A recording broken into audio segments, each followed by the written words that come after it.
Kõigile. Good afternoon, everybody.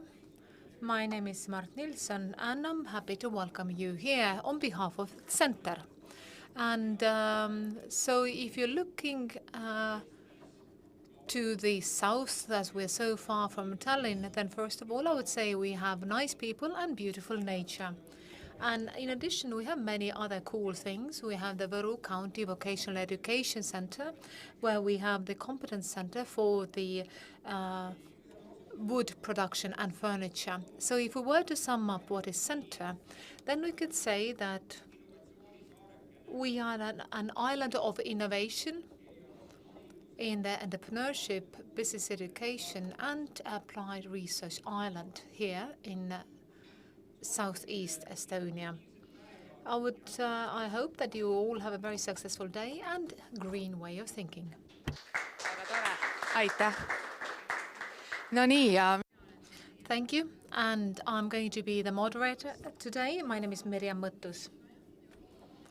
So European Green Deal is the coolest words in Europe. We can all hear about it, but we don't really know what it means. So today we will try to understand it a little bit. And then we talk about the timber and furniture business. And why do we talk about it in Võru County? The reason is very simple. If Northeast Estonia, we have oil shale providing us 40% of the jobs, then wood and forests is our oil shale. So 20% of the employment is related to this sector. We have more than 100 people watching us over internet and here in location. We have people across Estonia following us. So we know that there's a great deal of interest and everybody wants to know what's going to happen. And a few words of the event today. So first of all, over the next few hours, we have presentations. So we'll listen to these presentations first. Maybe we have time for a few questions. Then at the end of the day, we have a discussion round where we can ask all the questions we have in mind. But now you can start thinking along, so don't just leave your questions for your own idea, but in the Slido.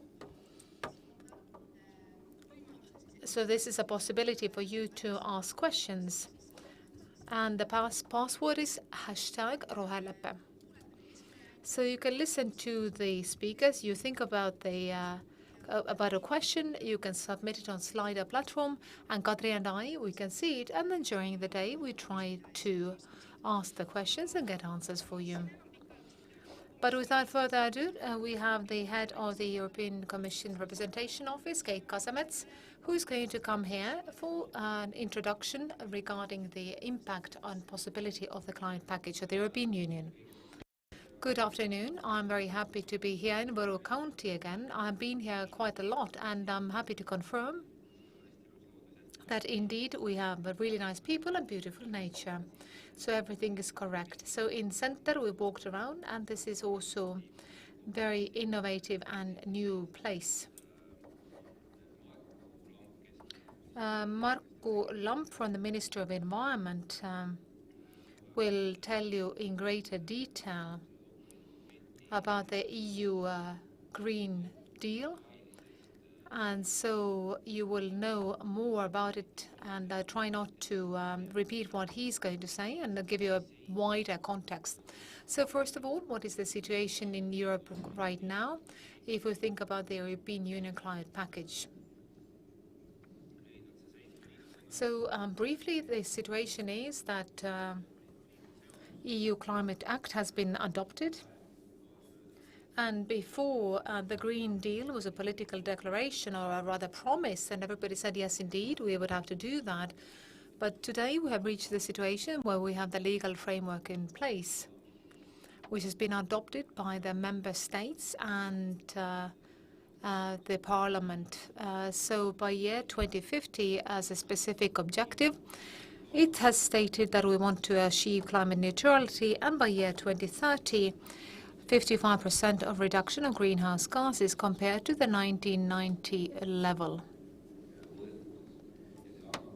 So this gives the European Commission a very clear tasks and measures that every 5 years we would need to review this process and, if necessary, make additional proposals.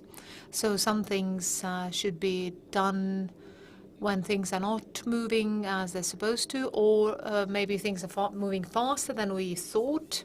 And so that means we can adjust the measures accordingly.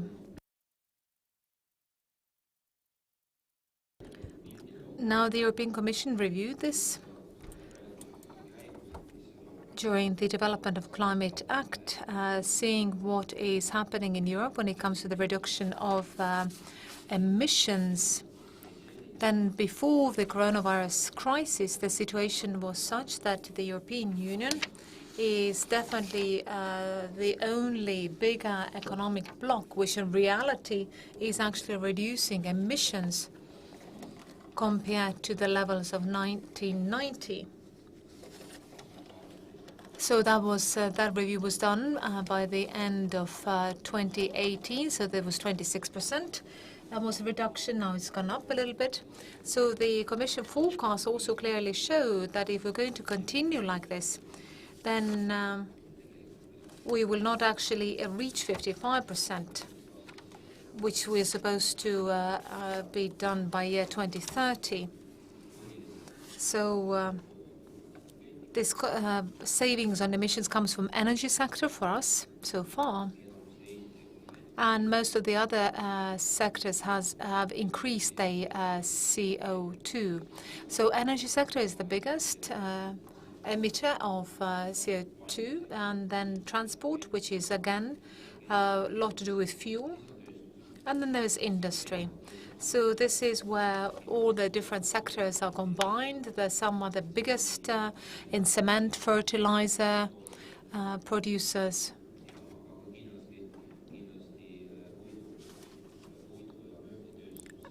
Also timber and furniture production, because of the production process, they emit also CO2. Then there's agriculture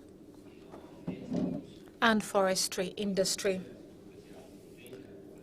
So forests, of course, is binding the CO2.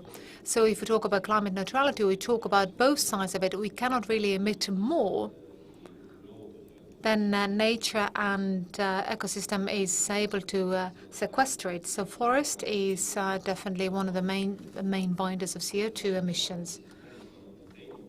So the Commission has made a whole host of proposals which are going to be discussed by the Member States. Marco is going to discuss this further.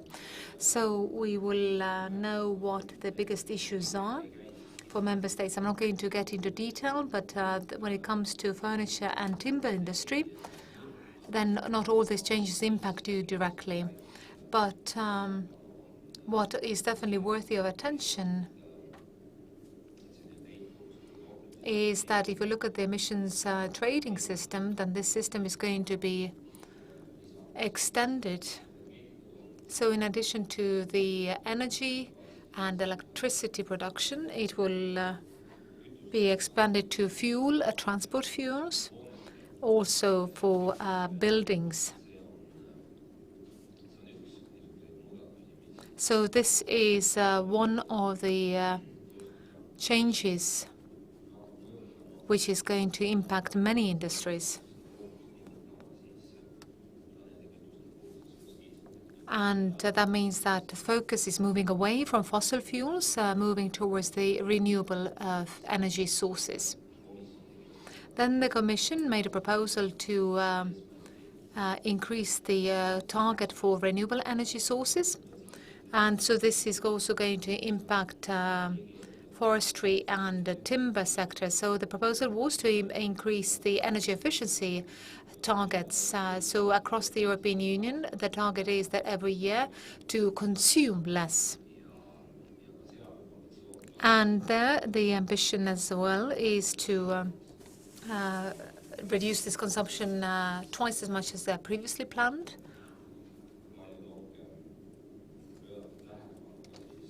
And it's important to pay more attention to the regrowth of forests and also sustainable management of forests. So that means that the forest which would bind or sequester CO2 would be available by the end of 2030, because 1 billion trees in addition is one of the aims of the European Commission, in addition to the existing forests. So I don't really know what Marco is going to talk about, so I don't know how much I can get into detail. So if you were to ask me what are the main things, what is going to impact timber and furniture business, so energy efficiency objective, then everything which has to do with fuels. So if we talk about the production input and means of production.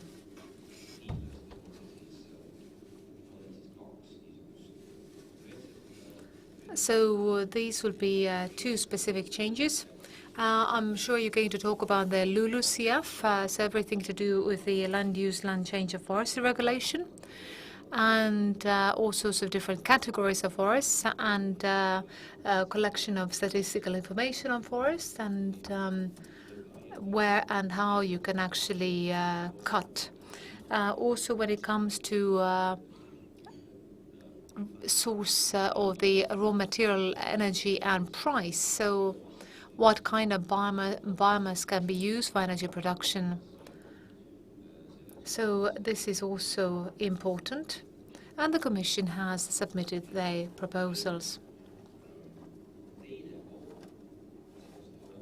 Now, the other side of this green transition, apart from the regulation, is that we've never had so much money available when it comes to climate investments as we have today.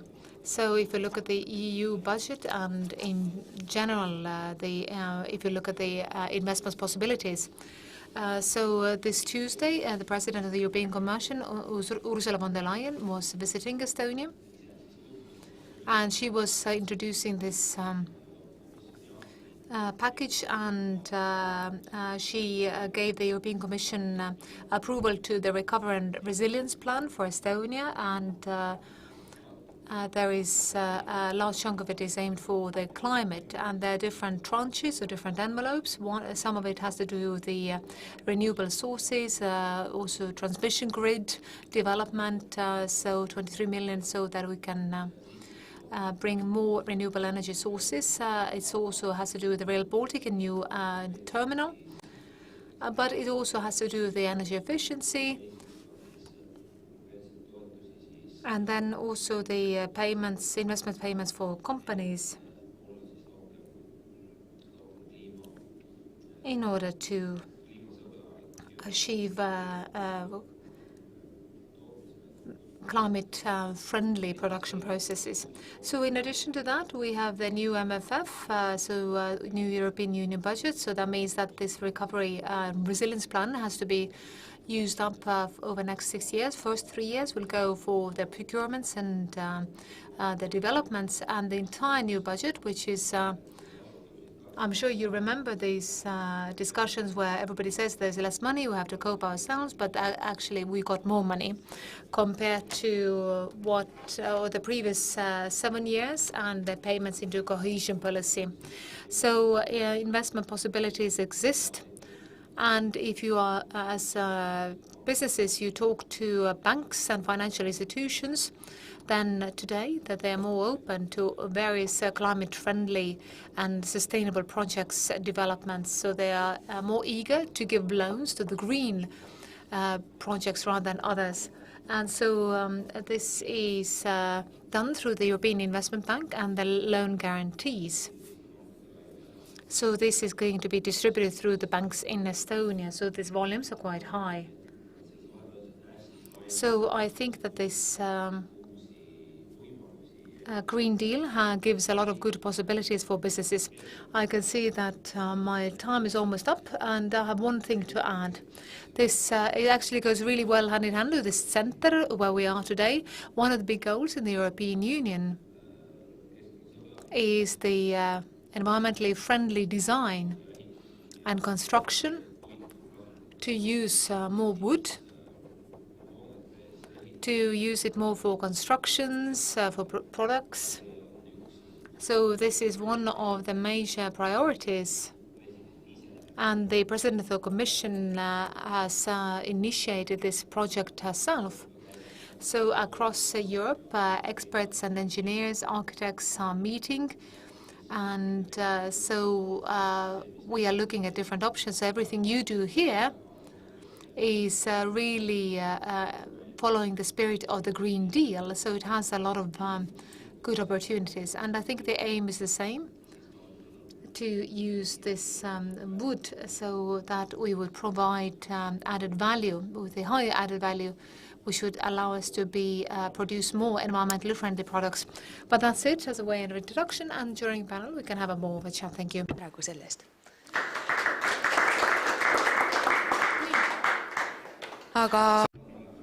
You're sending him away, are you? I am sending you away. Thank you. But what is the objective of the Fit for 55 climate package on wood and furniture industry? And we have Marku Lamp, who is the Deputy Secretary General of the Ministry of Environment. Good afternoon. I'm happy to be here. This is my first time at this specific center. And the tour was impressive. Thank you once again for the opportunity to discuss this topic with you. 20 minutes for the presentation. Oh, 30. Excellent. I still won't be able to cover the entire topic, I can promise you that. In the beginning, we spoke about the green transition, but my presentation is about climate objectives and the impact. I believe that the following speakers will be discussing the other objectives of the green transition, be it the biodiversity strategy, forestry strategy, which indirectly are all nicely interrelated and part of the Green Deal.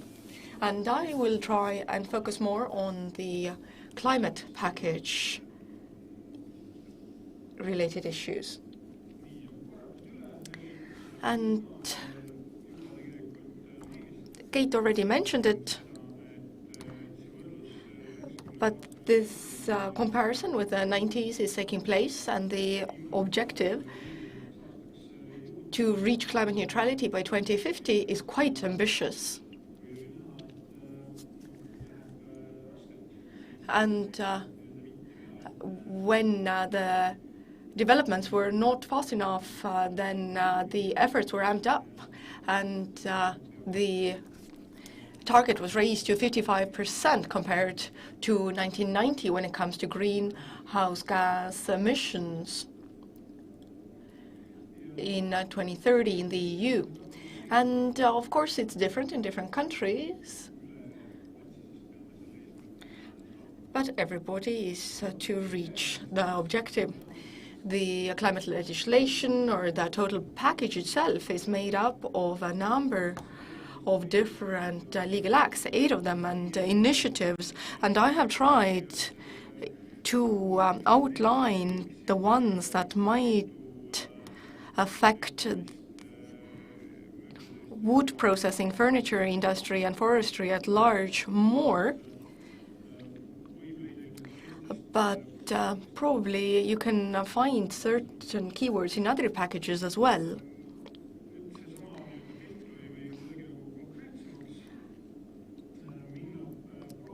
And in making it more specific, what are the sectors in the climate package? Hopefully you can see them from this graph.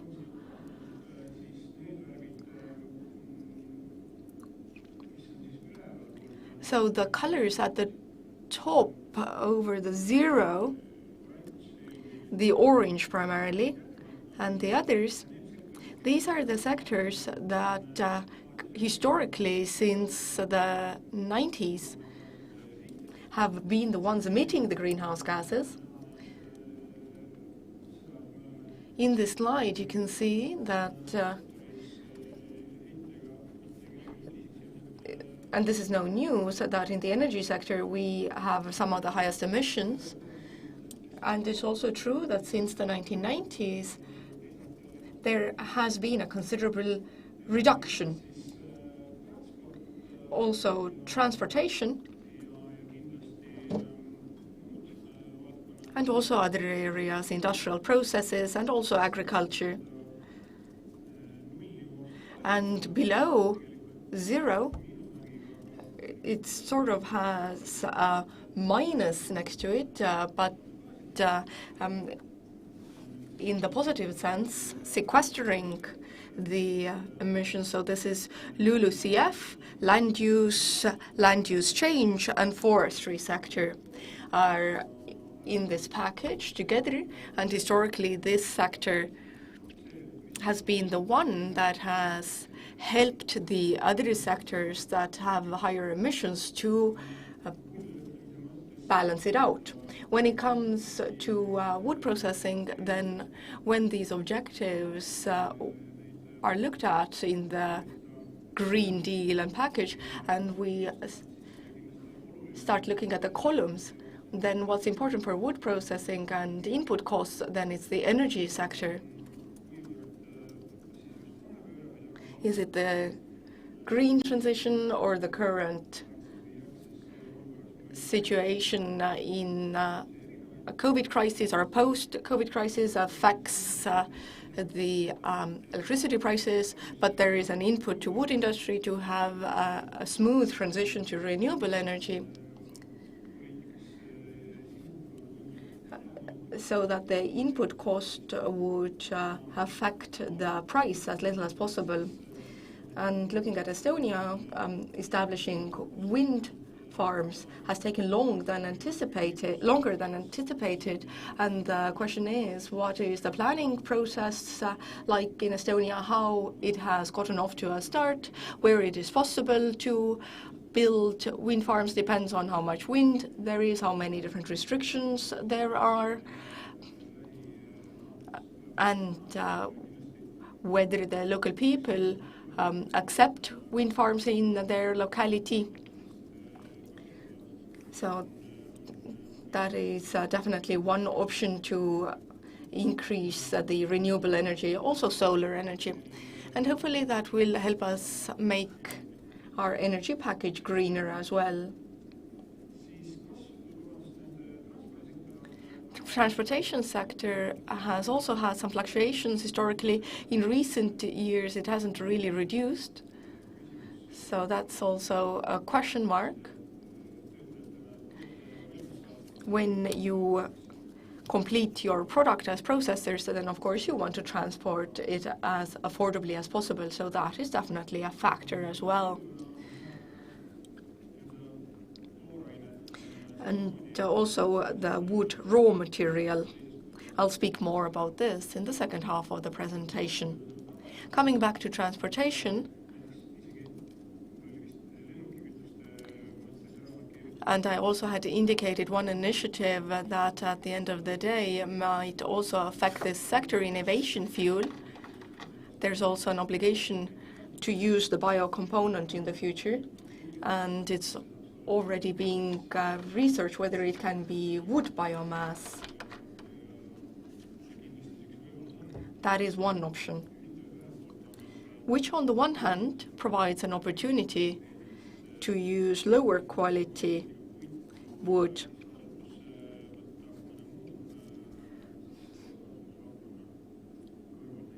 in addition to some other sectors and applications. Now, mobility trajectories. These have also been attempted to map on the basis of Estonia in the climate package framework. So historically, again, we see the columns. The green is the LULUCF sector, the sequestering sector, and the trajectories according to the columns at the top should indicate our final destination. Initially, the trajectories were slightly more modest.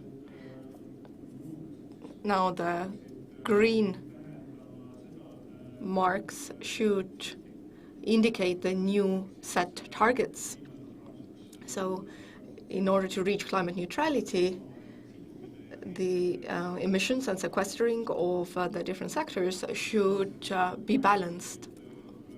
So this is the trajectory that must be followed, and it is clear that it is not enough that the energy sector alone contributes. The sequestering stakeholders must also do their part, and all the processors as well. Now, moving forward to the LULUCF sector, which has ensured sequestering up until now, this is made up not only of forest land. In addition to the forest,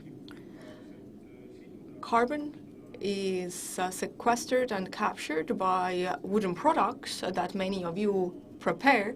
The more durable they are, the longer term it locks in the carbon. And so wooden products and forest land help keep the sector on the positive side. And on this graph, when it comes to carbon sequestering, it's indicated as the negative number. And everything on the plus side is the emissions part.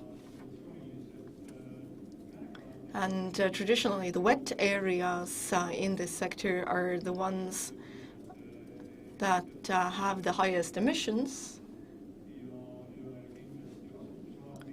and also settlement areas that have expanded urban sprawl and so on, and also arable land. They all have a role. Now, when it comes to the specific package that on the 14th of July was issued by the European Commission, slightly different objectives were set for this sector compared to earlier.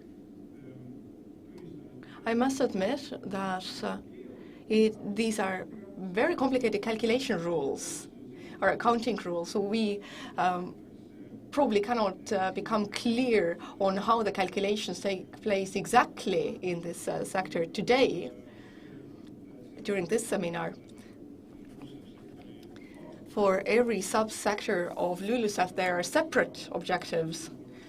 And we would think that the objective that we've had so far, that the emissions and sequestering in this sector should be balanced, does not actually mean that the objective is reaching zero per se. So due to methodological differences, that rate prior to the package, I think, was 1.6 million tons of carbon equivalent. Where it is on the line exactly, I think all of you can look at it. It's between minus 1,000 and 2,000 somewhere. And also in this graph, we have an illustration of the sector's balance historically. Now, when the Commission set a new target, then the target across Europe became that 310 million tons of carbon equivalent must be sequestered additionally in this sector. And this calculation was done 2016 to 2018 based on the average sequestering. And for Estonia, it meant that the new target was 2.5 million tons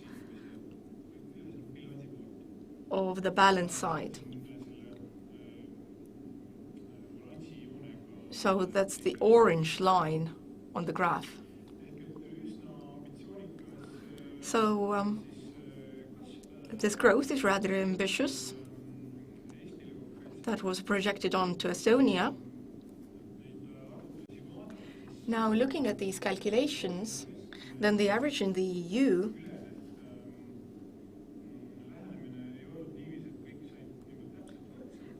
was not that it's equal everywhere. They looked at history up until now and projected it to the future.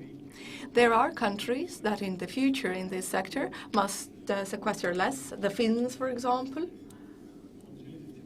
There are sectors who must sequester 600% more. I think it was the Germans. And Estonians, if I'm not mistaken, then it's 400% more than the current objective. But this is an initial calculation. But considerable increase.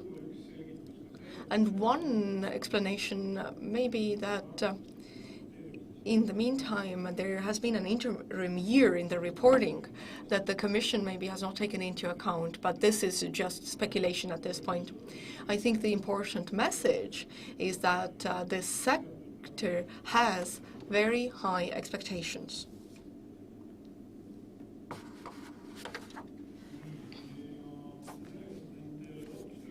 And in order to meet the expectations, then already previously, well, just to think about how this sector would be able to achieve the objective by 2050, the general objective, then the Ministry of Environment commissioned an analysis of the sector, which are the measures that could be used in this sector to help achieve the objectives. And the consequences that and the outcomes that I will be presenting over 3 slides don't represent the full analysis. These are excerpts of wood production and forestry. The analysis itself is available on the homepage of the Ministry of Environment, and I recommend that you read it. There is a lot of illustrative material and many comparisons regarding how we might want to move forward, and they also present different scenarios. And I will briefly speak about some of these points. So forestry, land and wooden products are the biggest sequestering areas I mentioned already, and increasing their share cannot be the sole solution in order to reach the set targets. Everybody must contribute. So in addition to the sector that has sequestered so far, the emitting sectors must also respond. So be it peatland, maybe peat soils, their use could be reduced in agriculture. So there are different options. And these should definitely be applied in the future. In addition,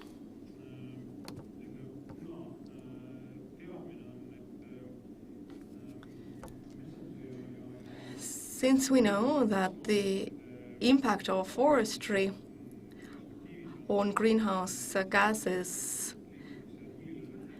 is that when it comes to net sequestering, then in the long term there's approach towards zero, and then it is necessary to apply additional silviculture measures and or increasing the area of forest land.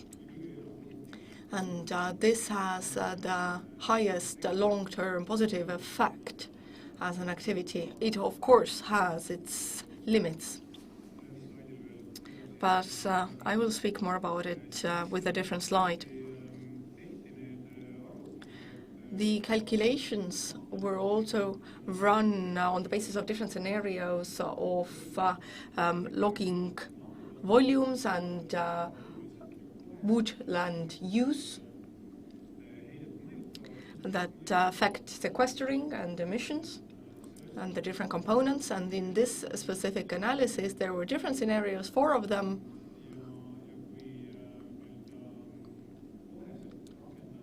And if we decrease logging volumes immediately, then this potentially would help us quite easily achieve the objectives of the sector. So it would have a clear socio-economic impact, and the risk based on this analysis, and also in the European Commission's Joint Research Center research outlined that this is an effect that has a long-term impact on wood products. So it gives a short-term effect clearly. With high probability, it is good for biodiversity, has socio-economic impacts clearly, and in the future the risk is that if the share of old forests increases, then the sequestering capability decreases. There is higher volume of captured carbon, but then it becomes saturated, and the added value of sequestering decreases. So the Commission had set a limit in this package that you can use this measure, decreasing the volume of logging. You can use this measure up to a certain level, and, well, you can continue to apply that measure, but then you won't be able to participate in the ETS system.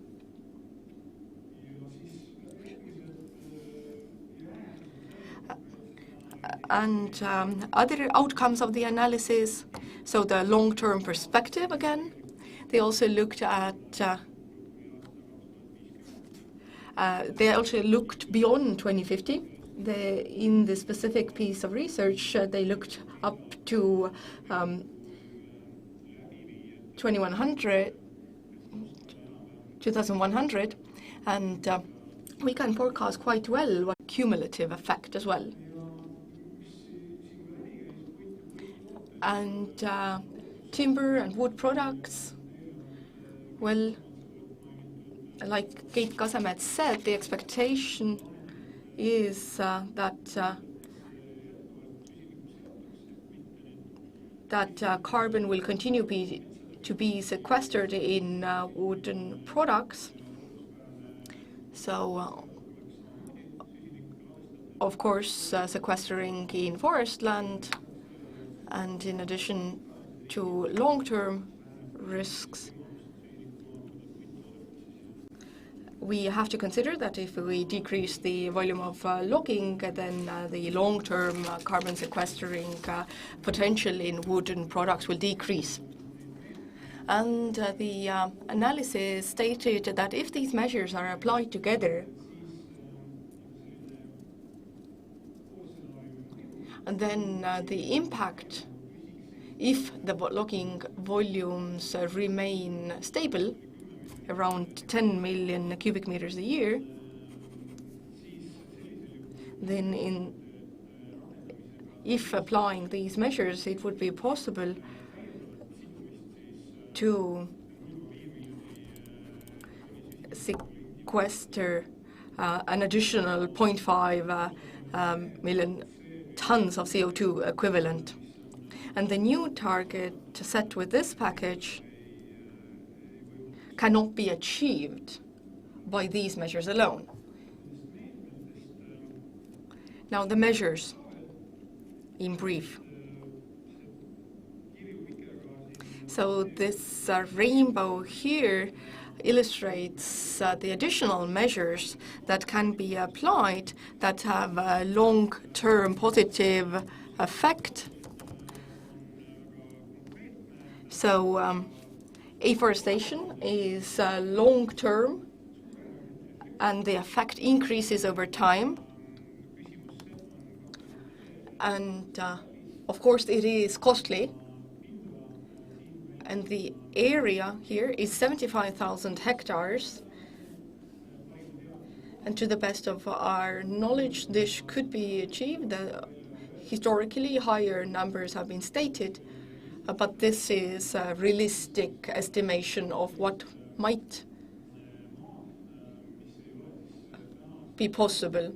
So land that is not in use already as forest land for agricultural purposes, or that would have nature conservation restrictions, semi-natural land, for example. So this should be the number of hectares that is realistic. And 2,500 hectares per year is the objective here. Also, how we cultivate forest. This has an impact in the Estonian context. The specificity of Estonia is that quite a lot of our private forest owners, after final logging, leaves the forest to renew naturally, and this postpones the carbon sequestering intensity.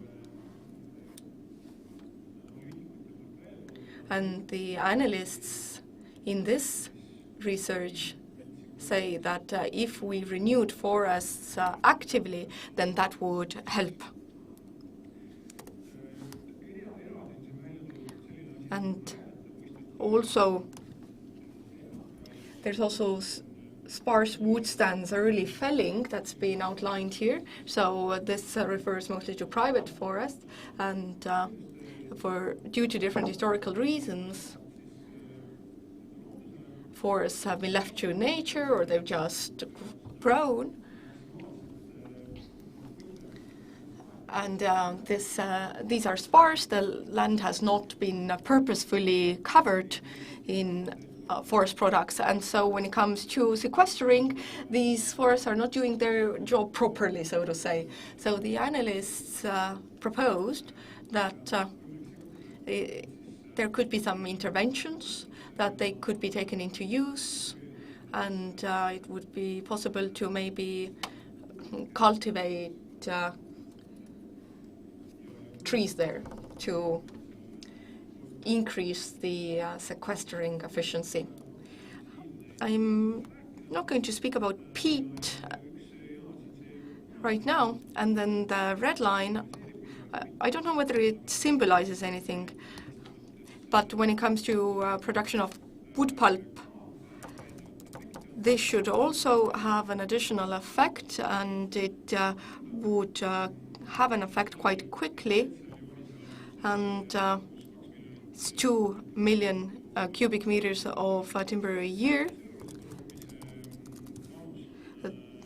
The volume of pulp. And what is meant here is that with the current usage volumes, it's basically exported paper that experts have taken into account here. And also that in Võru, they know this quite well already, that sawn wood also has an additional effect. And to finish the timeline of the package, the state is putting together its positions still. There are different discussions like the one here today. And in the Parliament, in the EU Affairs Committee, there was a similar discussion. Estonian positions are still being discussed and to be approved by the government and hopefully by the Parliament. This timeline says October, but I think it might be postponed to November. And in Europe, the discussions on this package are taking place, the Council of Ministers, for example. And when it comes to the objectives specifically, then in December, the negotiations will start, negotiating on the files. So in the first or second half of next year is when the joint position should be reached.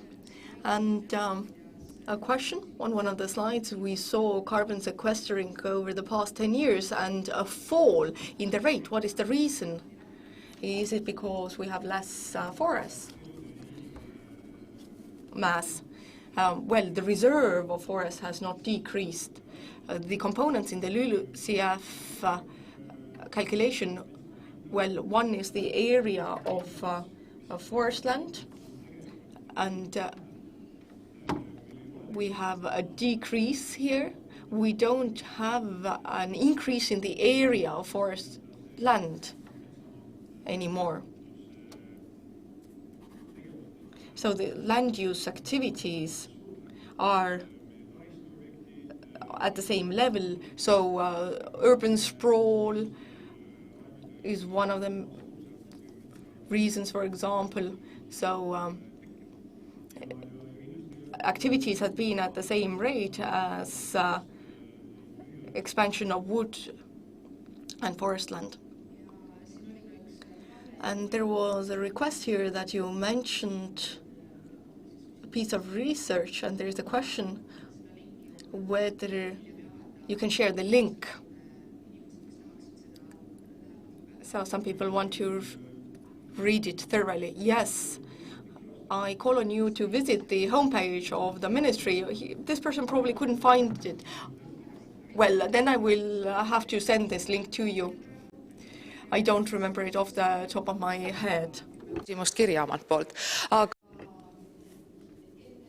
So now, let me find the right place.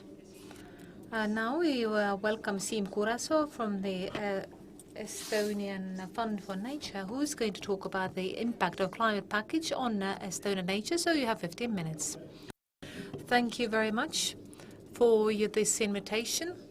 And I would like to thank you for welcoming into this wonderful building. It's really happy to see that we have these places where the fantasy of people and the know-how, the skills together can flourish. That is always something which gives me joy, especially if it happens in an environmentally friendly way.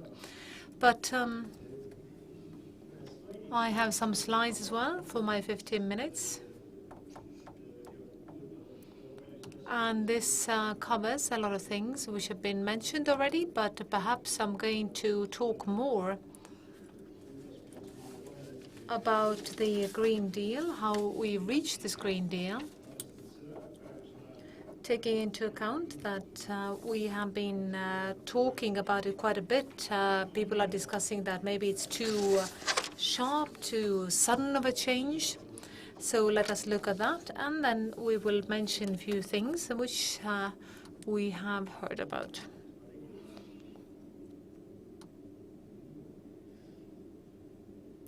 Okay, so let's look at the next slide. So when it comes to the climate change, then the policy in this field is much older than the Paris Climate Accord, of which I have a photo here. But this has been the most sort of important background document for the current climate progress. So therefore, it's listed here as well.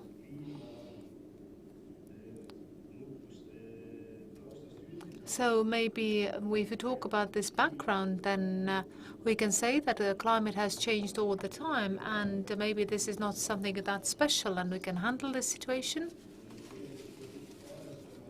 But in reality, we have to take into account that mankind has been on Earth well over 100,000 years.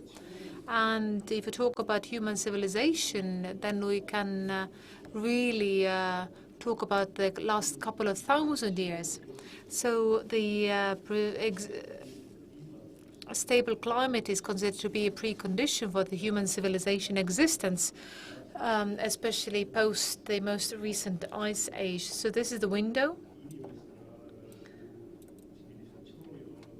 where we have been able to establish our civilization as humans, the climate has never fluctuated as it is now, and it's going to have a very serious impact if we allow this fluctuation to continue. And this kind of understandings is the basis of the climate policies. And when it comes to the Green Deal, then an important document is the IPCC special report of 2016 regarding 1.5 degrees of global warming. An important message here is if we see the increase of 1.5 or 2 degrees, when it comes to impacts, then these two have very different impacts. And if we want to keep the climate change under control, then we should aim for 1.5 degrees.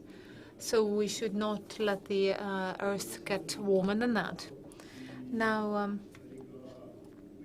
this report has an interesting section which talks about how we can achieve this restriction of 1.5, and 4 different scenarios were assessed. So usually when you talk about this, then they say that the first one is unrealistic. And we have to change our daily habits to achieve the first one. We would have to give up a lot of things we're used to, and so therefore this cannot happen. Then if you look at scenarios 3 and 4, which say that for a short time we can still live as we used to, but we only have one important thing, that we need to invent and apply new technologies which would capture carbon from air or from on top of a chimney. And these scenarios are somehow considered to be quite realistic, but life has shown us that they're actually very unrealistic. So our opportunity to operate would be in these first 2 boxes. Now, the same report had a very big role to play, that before the pandemic started, then across the world we saw this climate protests, and that involved 7.6 million people coming out to the streets at some point. And this kind of protest has never seen before.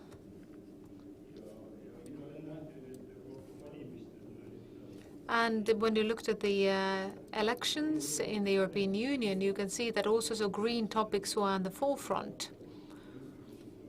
So you could not really, from the policy point of view, ignore them. Then the new European Commission took office. And so they had to introduce themselves, and they give answers to all these things which Europe was concerned about. So this is the picture of Frans Timmermans. And he would have almost become the president of the European Commission. But due to the reasons not related to him personally, he did not become the president of the Commission. But he's definitely the leader of the climate topic from the Commission point of view. And with the support of the Commission, we saw many other initiatives which have been mentioned, such as the European Green Deal.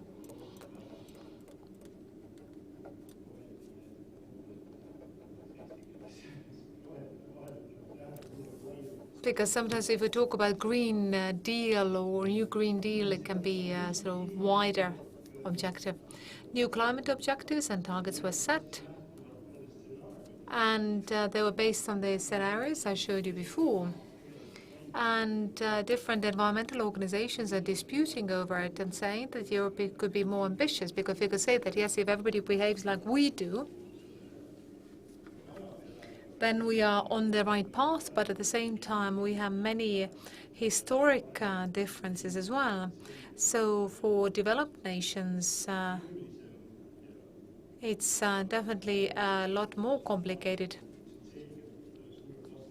And these developed countries also carry a bigger burden of responsibility for past emissions, so therefore they should be keener to act, but it was agreed that 55% by the end of the next decade. So this is the target for emission reduction. And in order to enforce that, we have the new Climate Act. And it's important to understand here that when we're discussing this climate aspects and saying if something is too much or something is not enough,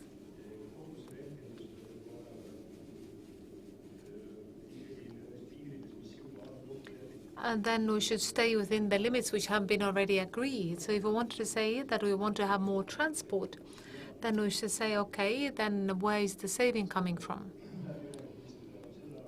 Because we don't have this room for negotiations anymore, which would say that, okay, let's not do it, because the agreement is already in place. And then there is the climate package, which is an important part of it, this Fit for 55.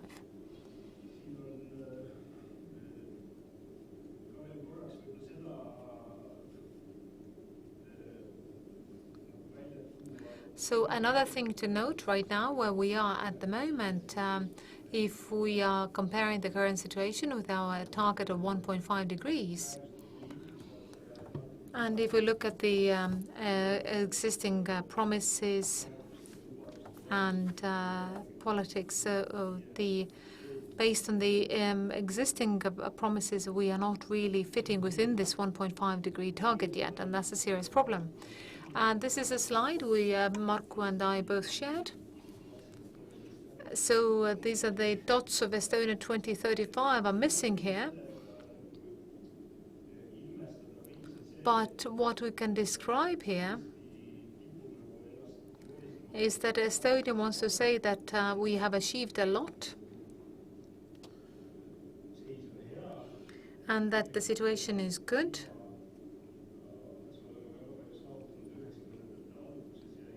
We have achieved a lot because of the early 90s. After that, we have been on a plateau, and per person, our emissions are one of the highest in the European Union. So if we talk about the fair distribution, then I think that this joy of the achievements is not exactly appropriate. And looking at the reduction achieved with current policies, then it does not really correctly address the problem. Now, a quick overview of these topics which concern specifically wood industry and woodworking industry. So we already heard about this sector from Marko. I stole a graph, which I think is quite interesting because it talks about the different felling scenarios and the impact on the LULUCF emissions. And it's interesting to see that this decade, which just has started, where we can see that the range is hugely different depending on the choice we make. The most modest scenario is that we fell 7.2 cubic meters per year compared to felling every tree which becomes mature. So you can see that the range is as big as the Estonian total emissions. So this range is huge here. So I think that this felling quantities are a very big part of the climate objective and the targets. Another hot potato when it comes to the package is the burning of wood in energy business. So if you look at the incineration, then it's something which is not entirely clear how we should deal with it. because right now this green light for any type of wood is definitely dangerous for forests. If you look at the demand in Estonia and if you look at what is happening outside Estonia.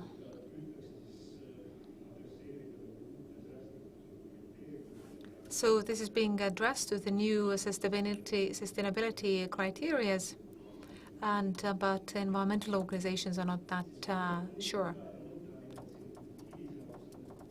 So some food for thought when it comes to the Green Deal.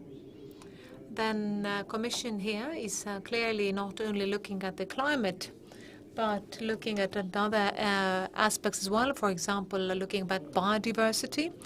Then we have the biodiversity strategy, forest strategy, taxonomy. So this is the section which covers the green investments and how we understand them. So who would decide what is green investment and what is not? State aid rules. So I suppose that they would be fall under this filter as well. So I added here a picture because this weekend I saw an interesting tree. A woodpecker had had a good go at this tree. So, and I was thinking about these presentations, that who would really need this old tree in the forest. So that was it, my 50 minutes up. Thank you very much, a quick overview. So I have a small provocative question. So somebody has asked and said maybe the Greens should take this climate topic over because the politicians are only talking about it and they're not doing much.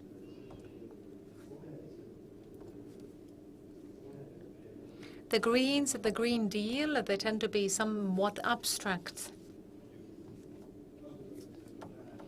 So it's used a lot, but defined not so much. But I believe that we all think it's important that the climate is going to do well and that we would still have nature left. Thank you very much for this brief presentation, and let us continue. We have 2 15-minute presentations, and then you have a bit of a break. But now I would like to welcome here Hendrik Välja. And he's going to talk about the Estonian Forest and Wood Industries Association view. Good afternoon. Thank you for the invitation to this event. Well, it's been very refreshing to listen to the previous speakers. Though the topic is well known to me, then still I'm happy to hear similar thoughts from other people. I can agree on a lot. I believe that with society we have reached the point by now where the majority believes that we need to reduce our society's environmental footprint. And we don't really have to negotiate on that so much anymore. But the devil is in the details, as always. So when we start looking at who, where, what does, how, then the discussions become much more complicated. I, too, have spent my summer reading and thinking about and mulling over the thousands of pages that the European Commission has provided for our entertainment during the holidays. And the main topics in my presentation are the same as in the previous presentations, and I will just focus on the core ideas from the sector's point of view, reading the materials. And also a few slides on the current situation. The introductory presentations already mentioned that adding value to wood is very important in the southeast of Estonia. And in recent years, we have also put together a socio-economic impact study by Ernst & Young Baltic, and several hypotheses that we set up have been confirmed, and we saw some interesting figures as a result.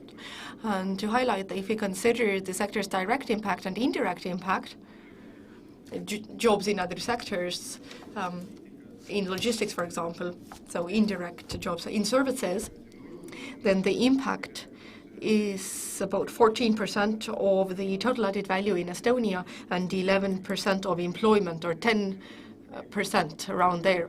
And total added value is 2.2 billion euros. But the socio-economic impact is also important when it comes to stabilizing economy. So COVID crisis outlined how important the processing industries are. And in a situation that shook the world, processing industries were able to continue and keep the economy afloat. And I have borrowed a slide from an overview from SEB Bank that shows the impact of processing industry on GDP and employment. And our role is one of the largest. Another important point that should be considered when we in Estonia speak about forestry and wood processing, it's export and the impact on our economy. We know that Estonia is an economy heavily dependent on import. We import more than export, but the wood industry is one that can export more than it imports. So the Finns have this saying that Finland lives off of the forest, and this also applies to a great degree to Estonia. So 1.5 billion euros is a positive balance per year, so it's unprecedented. No other field of activity in Estonia comes close. And export in total over 2.2 billion euros. It's mostly durable, long life cycle products with high added value. And regional impact was already mentioned. So Southeast Estonia is the place where these jobs are focused. And this very big package has brought about lots of ideas. Siim Kuras already illustrated what I'm about to state as well, that Estonia has been able to reduce its emissions forcefully already and reach the 2030 goals of European Commission. And of course, a lot of it has to do with the fact that in the 90s energy production rates fell so much. But at the same time, we need to look at how the burden is distributed between member states, societies. And I believe that in this position we're in, we should not allow too ambitious objectives to be prescribed to us from Europe, considering that a number of old member states, compared to 90s levels, have increased their emissions. So our society actually has contributed a lot towards this objective. And I do hope and I believe that we will continue to contribute, but we need to make sure that it does not come on account of the stability of society and the welfare of our people. And 2030 goal, speaking about forestry, it's such a short time. We should definitely look at 2050 rather, even beyond.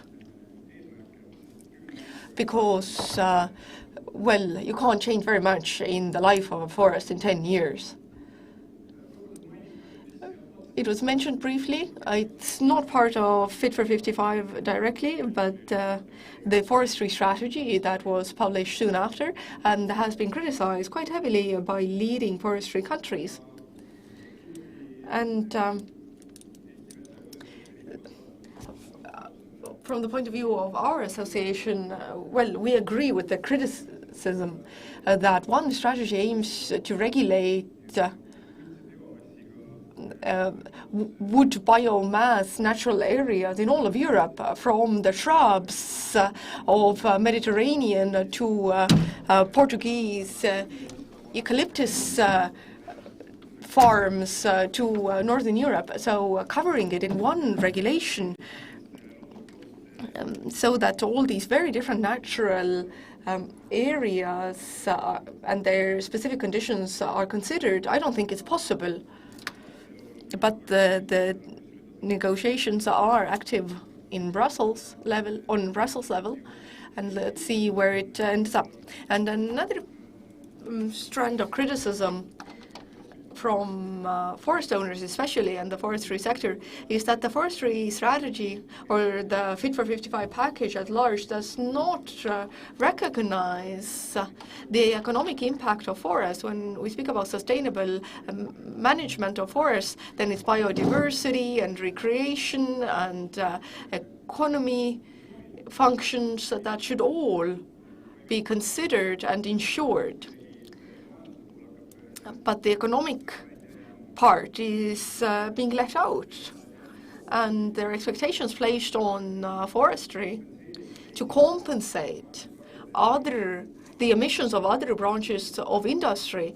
At the same time, its carbon neutral natural resource potential that is the highest in forestry, so that we can build a post-fossil fuel society. So we should not give up using this potential in order to continue with fossil emissions and just to compensate them with forest land. That would definitely be the wrong direction to take. LULUCF has already been mentioned.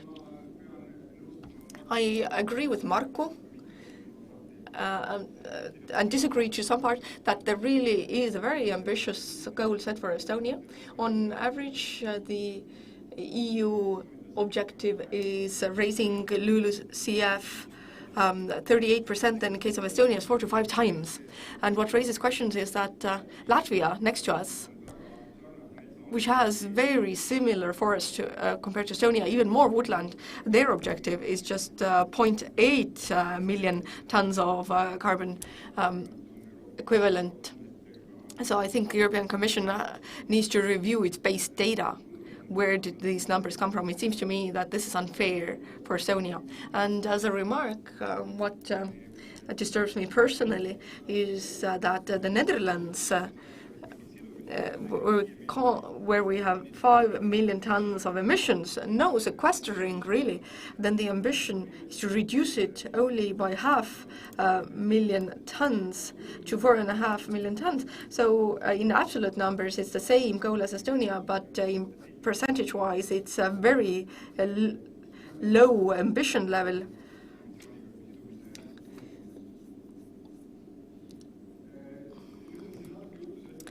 Now, a bit about the graph that the previous two presenters already showed.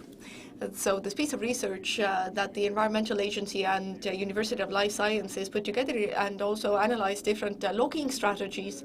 And in simplified terms, when we look at the long-term outlook, then LULUCF sector will become an emitter at one point. We cannot avoid it completely, but so there's a choice. Do we emit in the short term and use the carbon neutral material we get from the forest to produce long-term products and replace products with bigger footprint and get the positive substitution effect, or we give up that opportunity and focus more on sequestering carbon to forests, and then we will have potential emissions in 2050 and beyond. Representing the industry and wood and adding value to wood, then we look at the substitution effect and socio-economic effect. Then we currently should focus on bringing the wood out of the management forests in the volume that we can process it into long-term durable products. So not felling every mature forest. We cannot add value to every tree, and it's not in the owner's interest to do it to such extent. And here we have an earlier research from the Ministry of the Environment graph that has looked at if we don't log at all, what would the trajectory be? There will be emission at one point, and the climate change, storm damages, and pests impact without any logging will increase emissions and bring it to an earlier stage probably. But an important nuance that we need the European Union to recognize in LULUCF is the substitution effect of wooden products. If we build a wooden house, then we all know that if you want to drill through wood, then it takes less energy than drilling through stone. So basically there's lower input energy and transportation energy. And again, in 2019, we bound 1.8 million tons in forests, and in wood products 1 million tons, but the substitution effect of wood products is 4.8 million tons.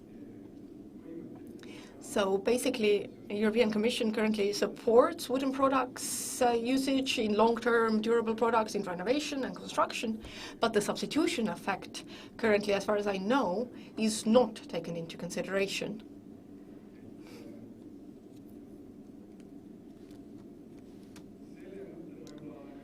I already expressed this idea that climate warming is caused by fossil raw materials, and we should start resolving climate issues from the value chains of raw material that have caused the problem, so reducing fossils.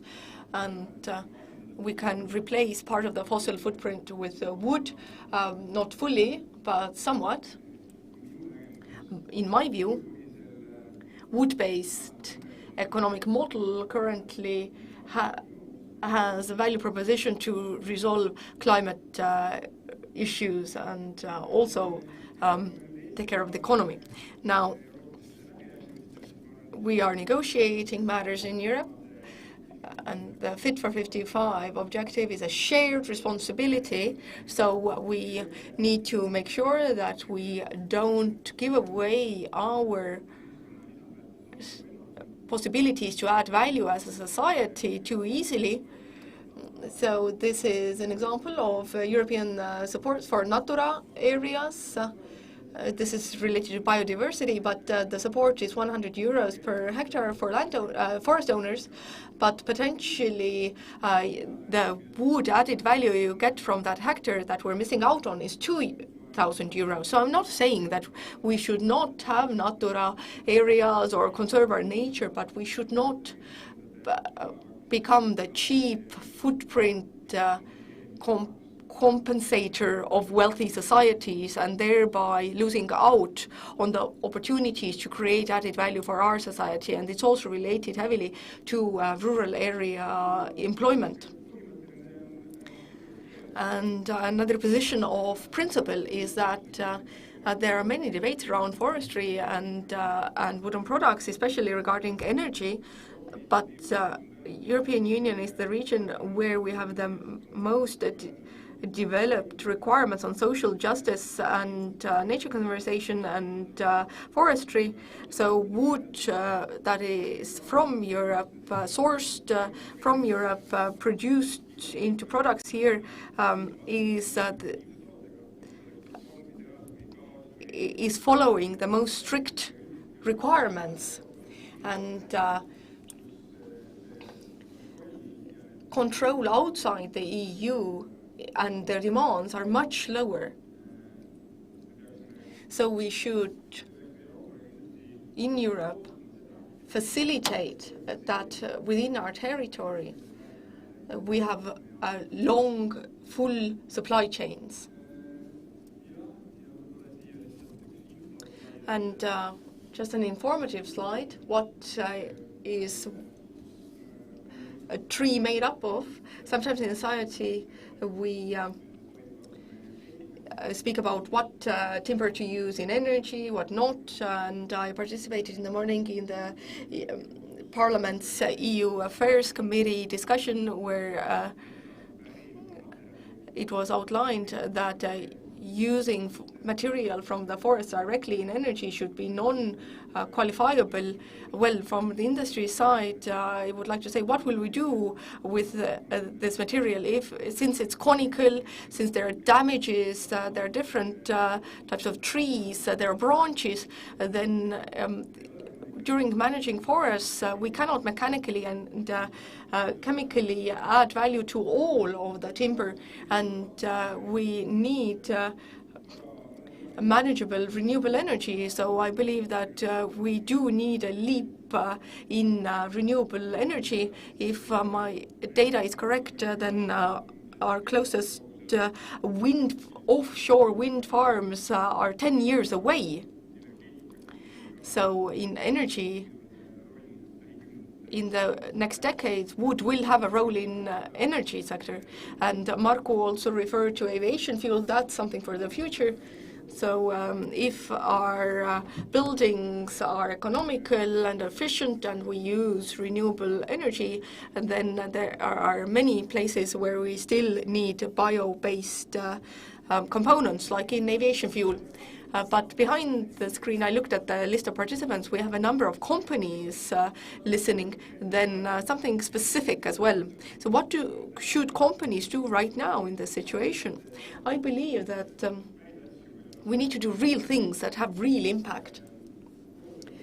So with the green transition, there inevitably is a lot of marketing hype, which often doesn't have a true positive effect on improving the environment. So what should every company do to future-proof themselves? They should be aware of their own footprint and impacts. You should measure it and start tackling reducing them. In the timber industry or wood industry, we have two main inputs. It's energy and transport. For the footprint, energy you can control yourself. How many of you have solar panels? No new industrial buildings should be planned without solar panels on the roof, I think. It should be standard, if the conditions allow it at all. And secondly is cogeneration plants for heat and power. And in transportation, especially in Southeast Estonia, the industries are dependent on what service providers provide. So it's not under the control of the company. And in this region, there aren't too many alternatives to road transportation. So here we are dependent on what the market offers. And resource efficiency, over the past year, we've heard a lot about wood prices being very high. It has a very positive impact on how much attention is paid to efficient use of timber. Though I believe that on the industry side, the resource efficiency is already quite good, but on construction sites, it should be more efficient, I believe. And another topic that we haven't resolved is using waste wood. So that's a link in circular economy that we're missing, and we need to solve it.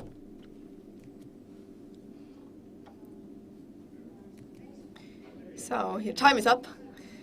Very exciting ideas, and I see that the discussion might get heated. We do have some oppositional views. Thank you to stay on schedule and not abuse anybody's time. I will now pass the floor to the men of the future. Kaspar Põder from Single Earth will tell us about climate neutrality as an opportunity to digitize nature and compensate your CO2 footprint. Thank you very much. So first of all, I have to say that I'm really happy to be here and speak. I have not had a chance yet to be to this center yet. So this excursion was really interesting we had in this building. My name is Kaspar Põder, and what we do is Single Earth. So what do we say? That the forest is the new gold. And this is something we need to protect and defend. So the idea came almost a little over 2 years ago, and an event which was called the Garage 48. And the topics were future of wood. And most of the ideas and most of the businesses who were represented there, they came up with different wood-based products, how we can add better value to wood, producing different items and prototypes. But our message was that wood is actually worth the most when it's in the forest and it supports the ecosystems. So this is where the idea came from.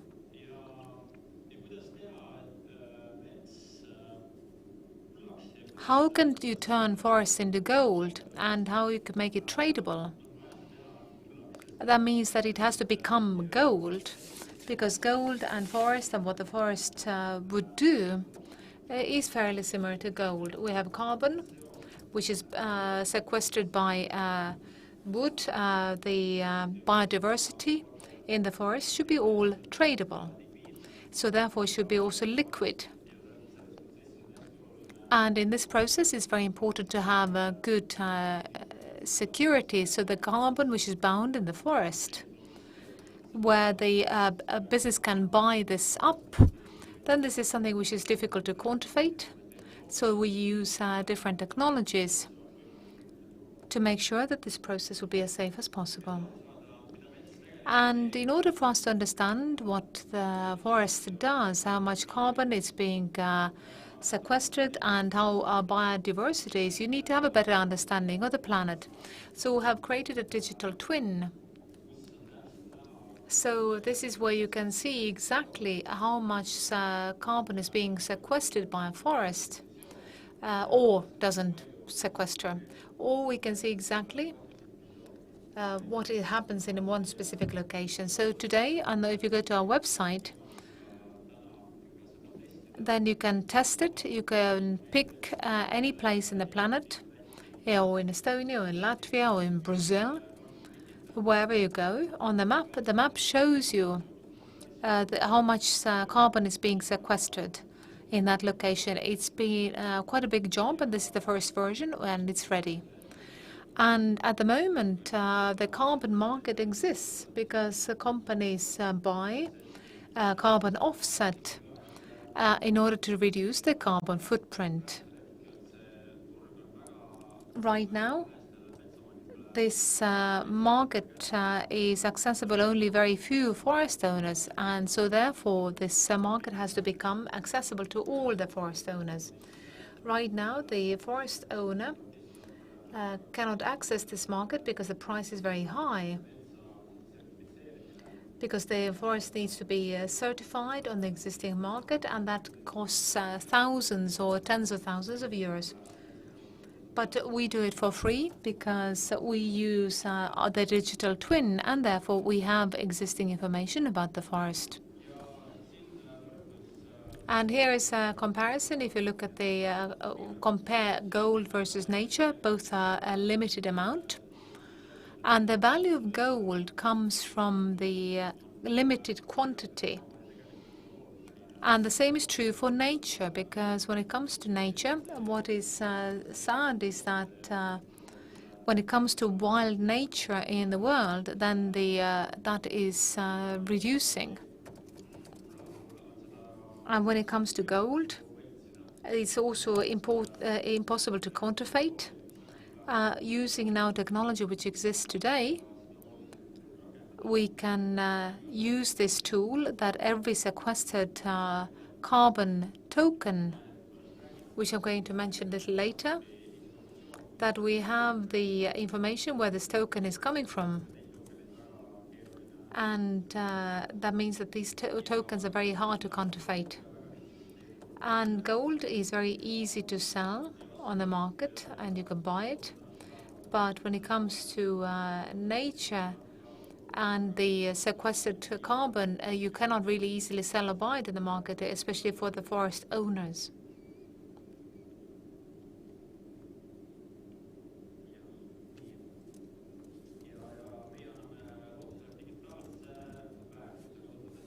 So we are actually setting value on nature because we use satellite information. We have a lot of information about the forest. They just need to be all in one system. And thanks to machine learning, we can assess very clearly what a forest would do, how much we have biodiversity, how much carbon is being sequestered. So using carbon models, we have a carbon expert as a member of the team who has a doctorate in this field. So we have more and more people with this kind of knowledge available. We use blockchain technology. That means that all the data which we have available about the forest, about the carbon sequestration, for example, then all this information is interlinked. And therefore, it is very safe as technology.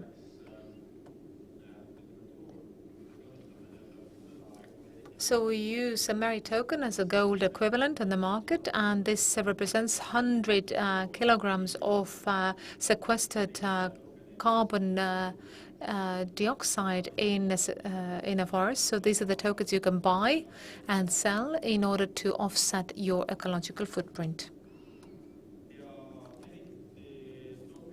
So when you buy merit tokens, then we have two types. So one hand, we have the landowners and forest owners, and then there are ones who are emitting these tokens to the market. On the other hand, we have the buyers, who we have two types. One who would buy and trade. So this is a liberated market. That means that everybody can buy the merit token and then sell them to a company, for example, who uses these tokens in order to offset the carbon footprint. And I think it's important to note that when we talk about carbon offset, then it should not be the first step of any business in order to become environmentally friendly, but I've rather listed some of the sectors for whom it is very difficult to achieve carbon neutrality because we do not have the alternative technology. So the best example, for example, is aviation. So we have companies which are developing planes which use electricity or batteries, but this technology has not quite achieved the level which would allow us to fly over an ocean using just electric batteries. So our platform is not finished yet. The marketplace is not ready, but we are quite close to it. So if you were to visit our homepage today, then you can register there. So we want to see the forest owners, also businesses, and all the investors who would buy these tokens as the market opens. We want to build a community of people.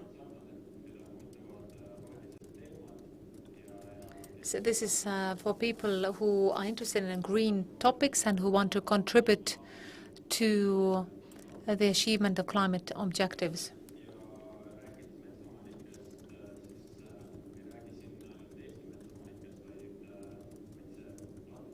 So if you talk about forest owners, it's not only for forest owners in Estonia, but globally.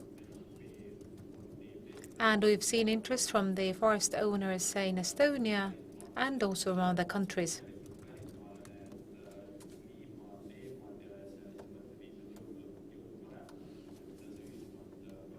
So we can see that in some other places the society is more prepared to talk about forests as an ecosystem.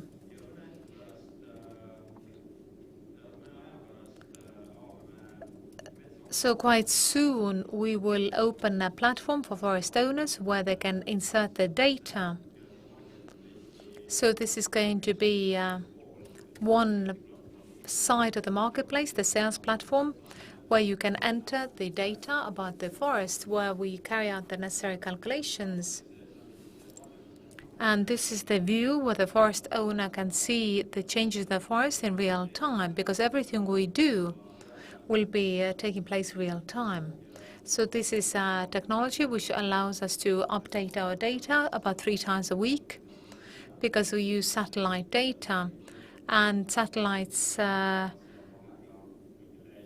go across Estonia every 2 days. So that means that we get updated information about forests. So we have 27 people in our team. Well, somehow the picture doesn't quite work, but we have 27 people in our team, and we are building a 15-member team of scientists in our company.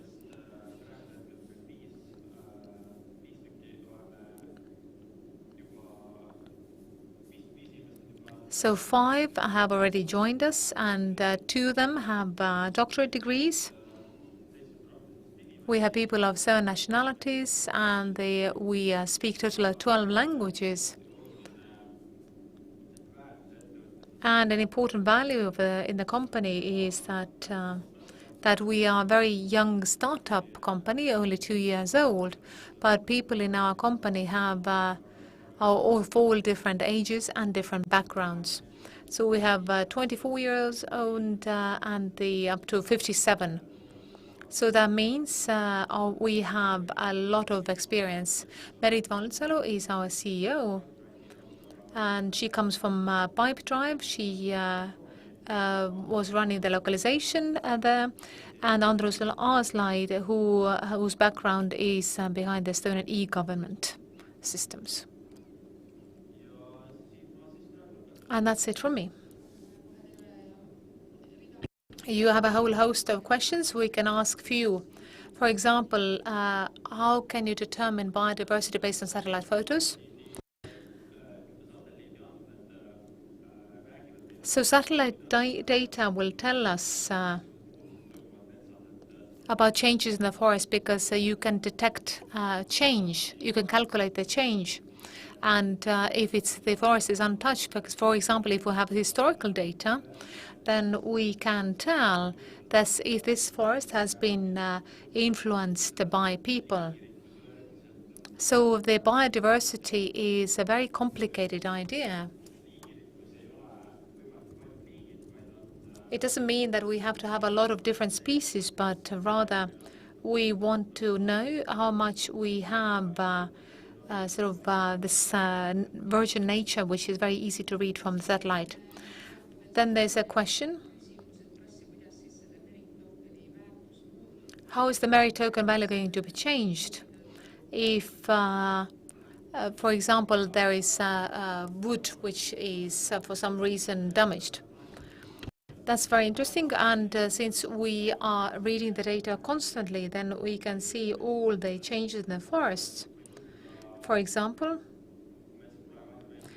there's a forest fire or a storm damage. Then this change in the forest can be determined. And since merits will enter the market in real time,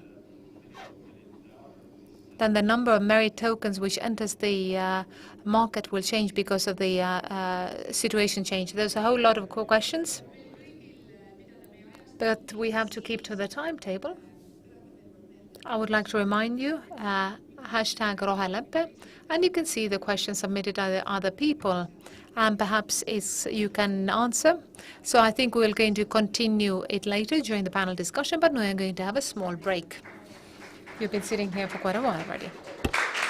Minge võtke kohvi ja vett, palun, ja siis Coffee and water, and then we'll come back here. 15:40. No tulge siis 15:45. So we have until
No nii, kas nüüd ma olen kõla?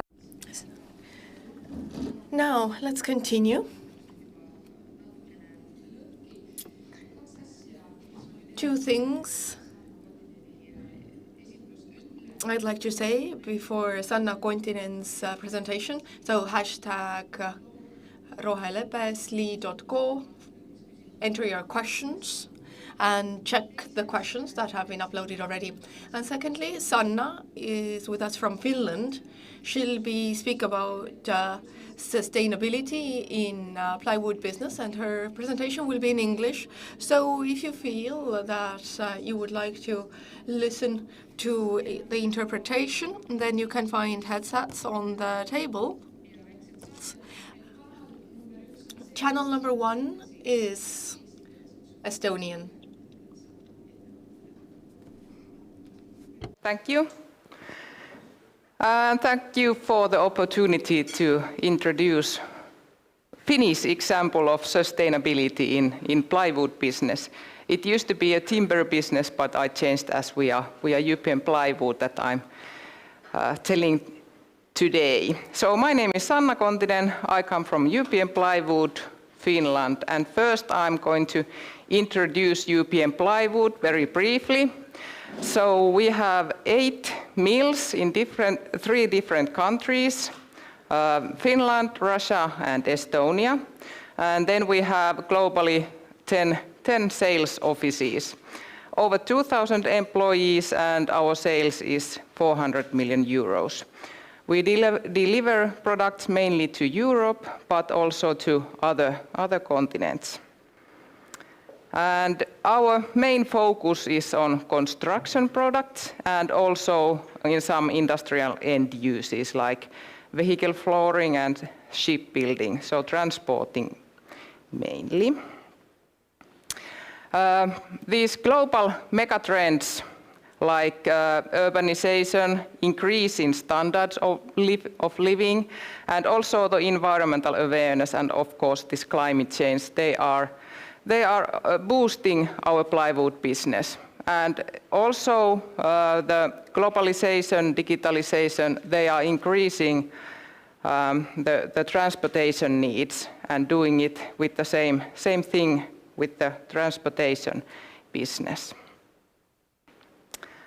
Then I'm going to introduce our responsibility story. We have this Visa plywood responsibility made easy concept.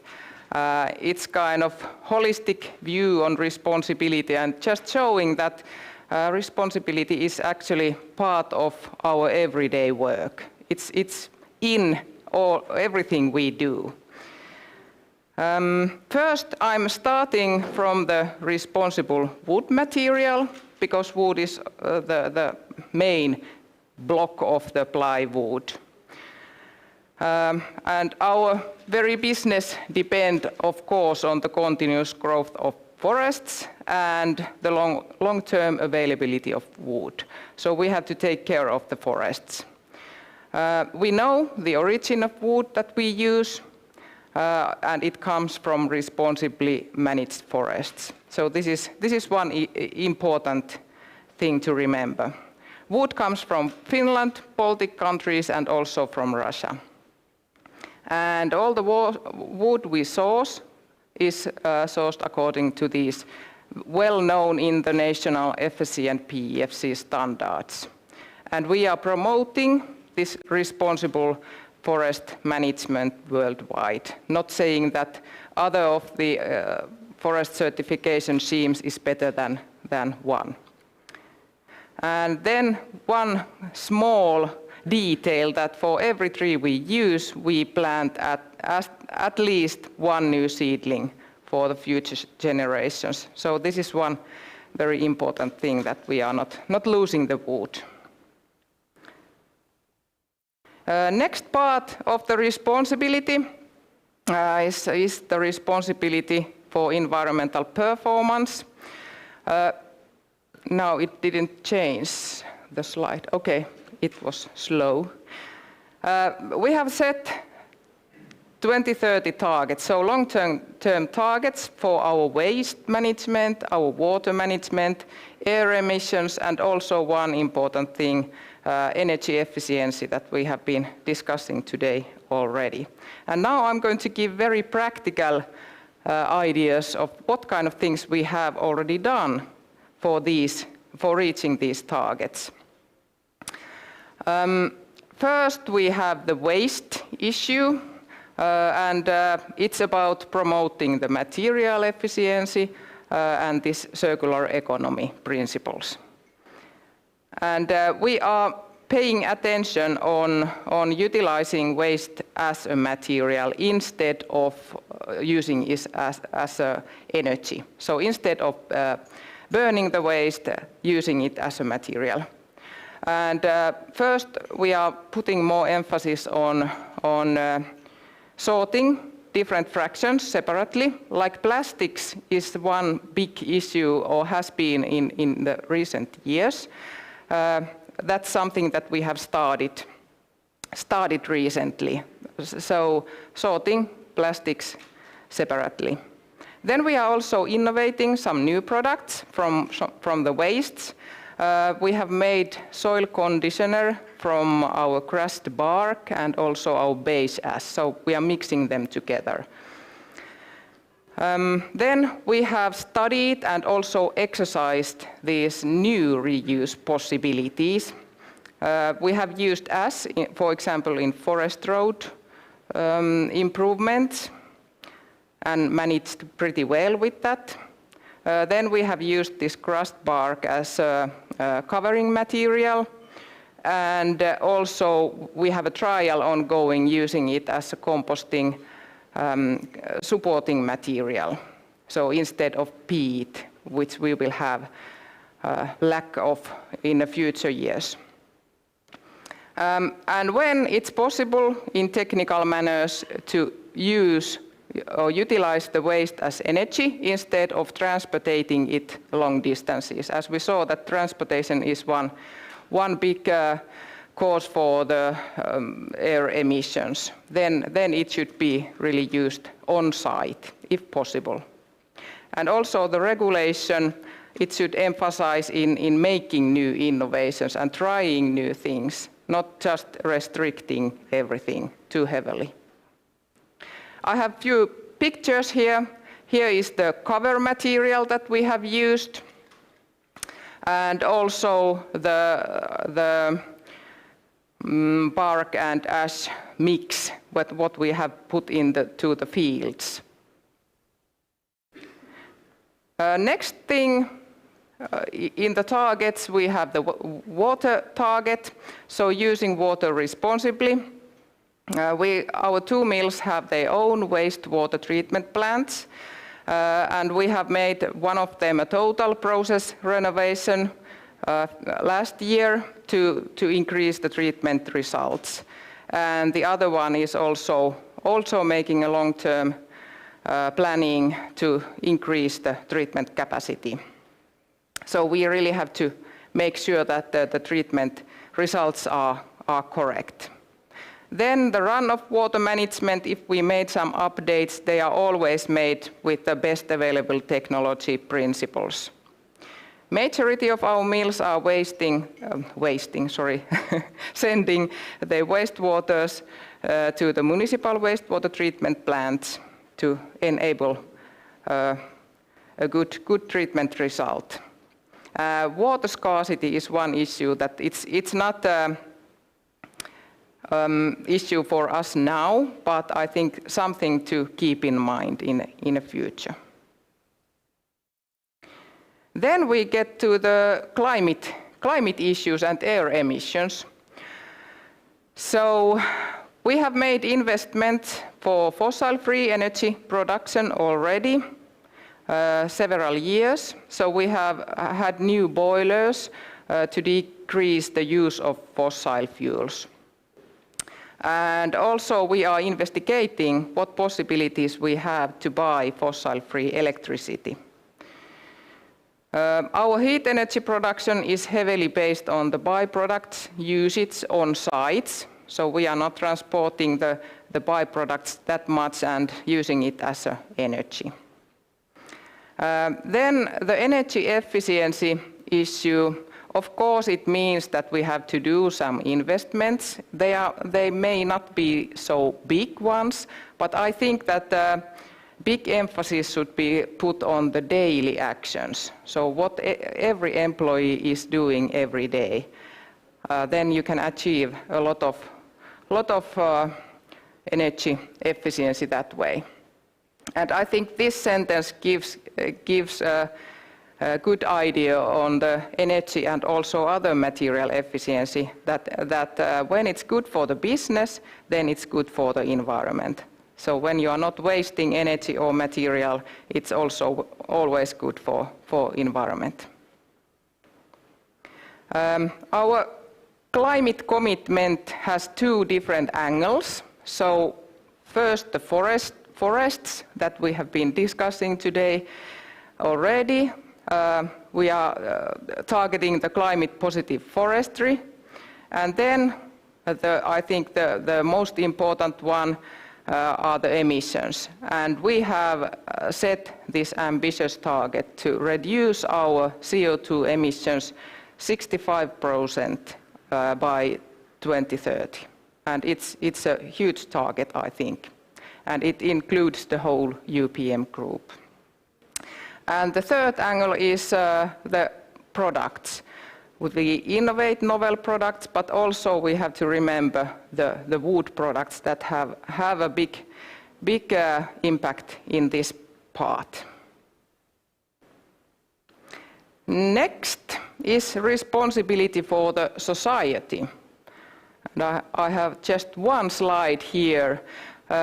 Responsibility have these three different issues. So first, the economical responsibility. We pay the taxes, wages, and forest owners get the wood sales revenues. Then there's the environmental responsibility that has this whole presentation is about. And then we have the social responsibility. And I think this sentence, that being a good neighbor, is well said. And here is one example of what we have been doing. So we organized the Road Safety Day for the local school children last week, and told about that you really need to use the reflectors and things like that. Then we are doing a lot of things, but then we have to also look to the future and innovate future beyond fossils. I have few examples. Visa Bio Bond. It's a plywood that is glued with a glue where the fossil-based phenol is replaced with bio-based lignin. And this lignin we get as a byproduct in kraft pulping process. And I think this is a good example also on circular economy. Then we are, of course, innovating new more resistant products to enable the longer carbon binding. So if the product stays only 1 year, it doesn't bind the carbon very long. But if it lasts for 10 years, the carbon binds there a longer time. Then one good example is this Visa WoodSat. So it's a wooden satellite to be sent to the space to test how wooden materials are applicable in the space.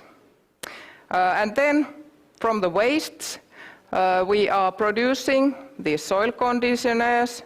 We are enabling better growing conditions for the soil, and also better carbon binding in the soil. And then investing in energy production to decrease the use of fossils. And one good reminder that UPM sawmills are actually already entirely powered by renewable energy. So they are not using fossils for energy purpose at all nowadays. How we then deliver this responsibility to our customers? We have made environmental product declarations, EPDs. So they are the kind of documents that give third-party verified, comparable data for everybody, for our customers, and show what is the environmental performance of our products. And they are based on life cycle assessment process. And then this life cycle assessment results are compiled in this EPD format. And as mentioned, they are third-party verified, and then they can be published into a portal, and they are public information. Here you can see the system boundary that it includes. So first, we have all the raw materials and transportations to the mills, then the manufacturing part, then the transportation to construction area, the construction part, then the use phase of the house or whatever, and then the deconstruction and burning, or however it is then the waste is processed. But like the whole life cycle is calculated in this EPDs. And the results we get from these EPDs, I think this is one very interesting picture there. You can see we have been discussing about the sequestration of the CO2, and here you can see the amount that is sequestrated, and above the zero you can see the amount that is released in the atmosphere, and actually this gray one is released when the product is burned, and then in the yellow one it's the emission from production side, and the majority of the production CO2 emission comes from resin production. So during the life cycle, plywood binds more carbon dioxide than it releases to atmosphere. And as mentioned, you can bind the CO2 during the building lifespan. Then the last one, responsible business partner. Efficiency made easy and responsibility made easy. So responsibility is an integral part of everything we do, as I showed you. And also the efficiency, so that we offer these high quality products efficiently and on time to the customers. Thank you.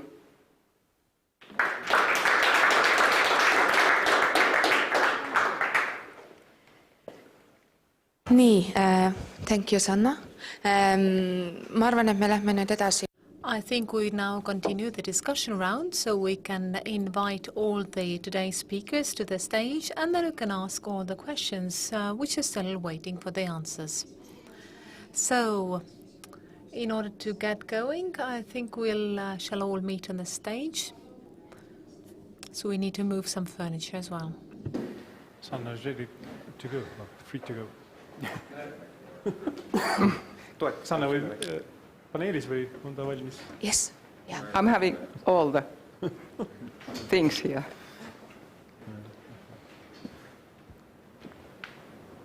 Iga panelist võtab endale ühe laua.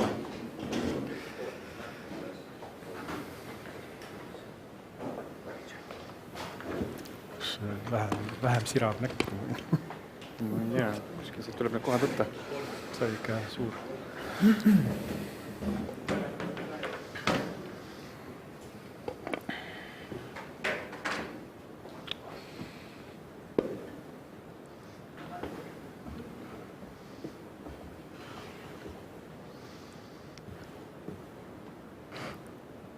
ahah, pidulik pildistamise hetk, aga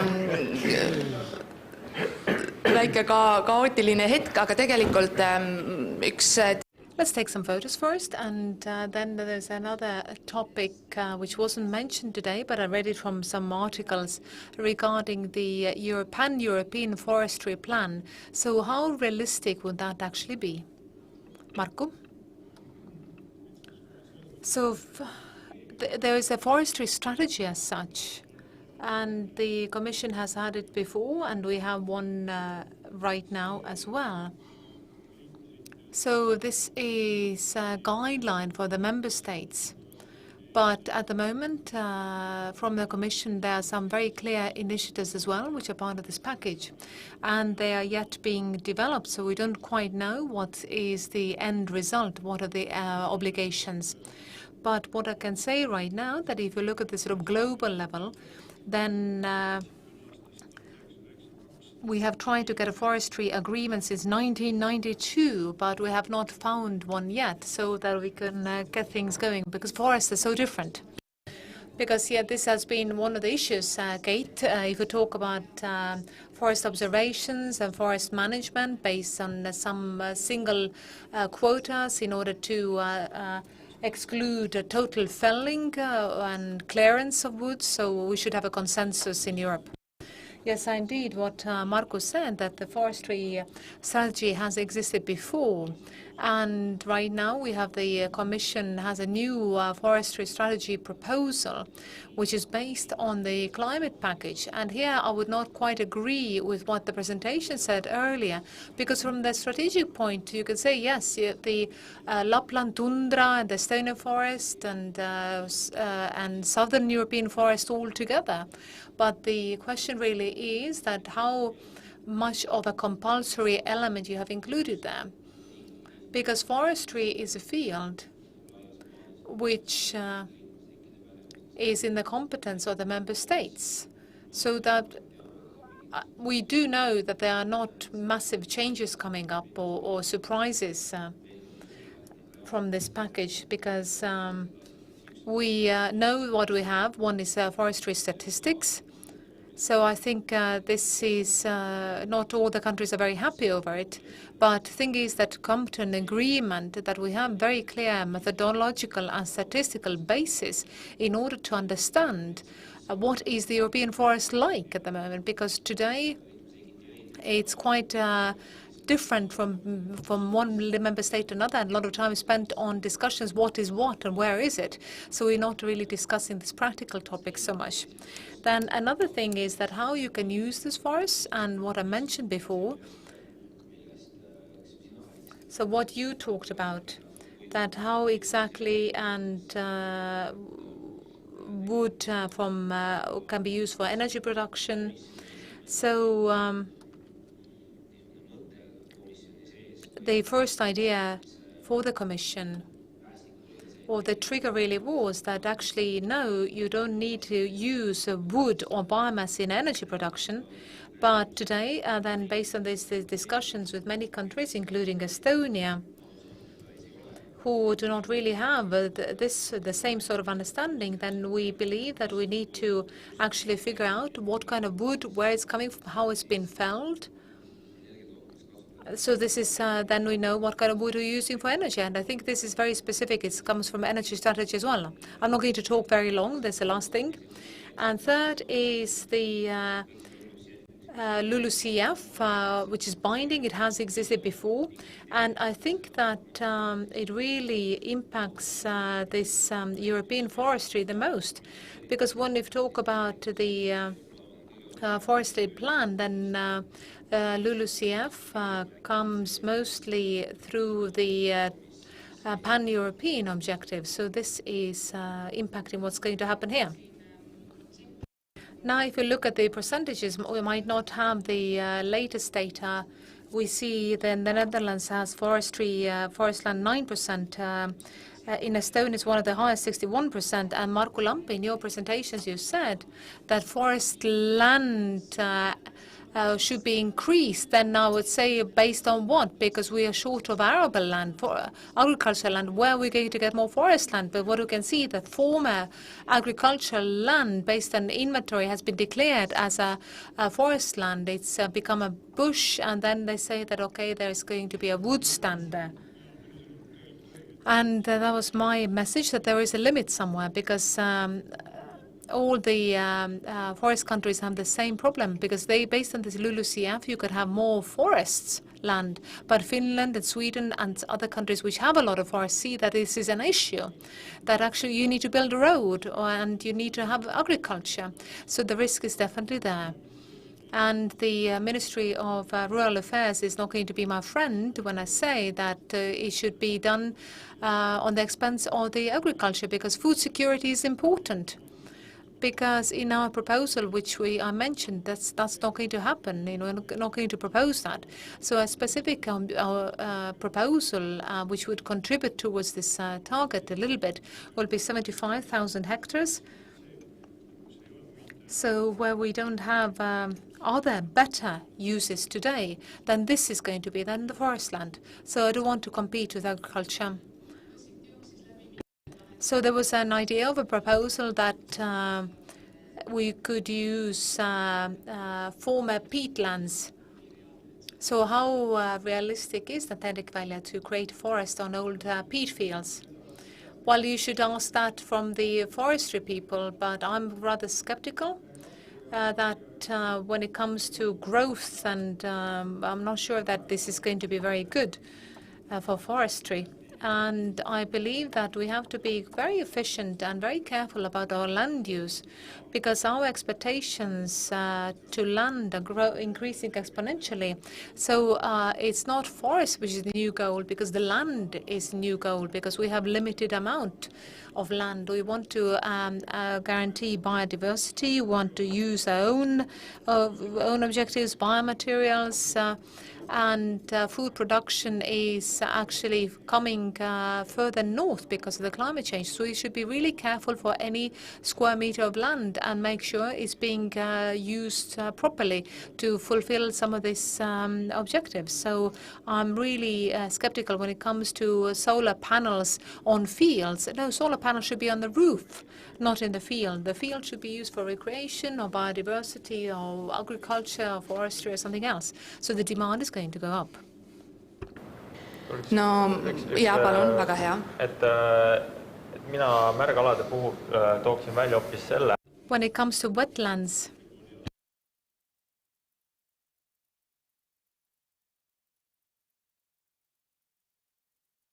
so when we talk about wetlands, then we should make sure that they will be not part of the emission. That will be the first thing, to stop the emission from the peat wetlands, and then make sure that they will be sequestering carbon. That's a possibility to make these areas could be under water, because active agriculture on peat soils, that's another question, if that makes sense. So where there's not a wetland, but we have peat-heavy soils, maybe sometimes there forestry could be, afforestation could be good. Slido has a question whether Estonia would have to fulfill the afforestation obligations of other member states. So because the impression from your presentation, you said that there is kind of unfair. I tend to be rather critical, and of course I can understand that it's actually we have a higher burden than in Central Europe because they don't have this possibility. We have higher biodiversity, we have more forests, so we have more things to protect. But I would be rather careful. So what are the conditions under which it's actually being implemented and how it's going to impact our survival? Yes. I lost the microphone earlier. So obviously I talk too much. So we have two measurements here. So I think it's somewhat artificial what you mentioned, that we would have to do something on behalf of other countries, because this methodology based on which the calculations are made are the same. So the European Commission, the European Union, it doesn't come from, okay, one country has 5 million, somebody else, let's put 0.5 there, friendly. No, it doesn't work like this because you have common methodology based on which it's calculated. So what the officials in the Ministry of Environment will be negotiating is whether this methodology has some sort of aspects which need to be changing, so reference years, for example, and what exactly is being calculated. So this methodology is the same for all the countries. On the other hand, I would also like to remind you that we are talking about the climate neutrality of each and every country. So we have to think about this context because we need the forest so we can be climate neutral in Estonia. So in some of the sectors, industry or agriculture, which has been mentioned, which you can never reach zero. So in energy business, you can get to zero. Transport is somewhat, you can get maybe close to zero, but there's still many sectors which are still emitting CO2. Because if we have more forest sequestering CO2, then it's easier for us as a society and in our economy that we can fulfill the climate neutrality objective. Based on the scenarios, it's actually not that easy. So it gets too close to zero. What is zero? If you look at the LULUCF sector carbon balance, if you look at the 2050, it's zero. Well, it's not going to be easy, that's clear. But it's not impossible either, because if you look at the Estonia country-based analysis, which has been carried out, Estonian Environmental Studies Institute did with the incorporation of the Stockholm Environmental Studies Institute. If you look at sector-based, then the modeling up to 2050 and what is sequestering, what is the emission of the sectors, then it didn't seem to be that unrealistic. It was looked like that is achievable if you have proper investments.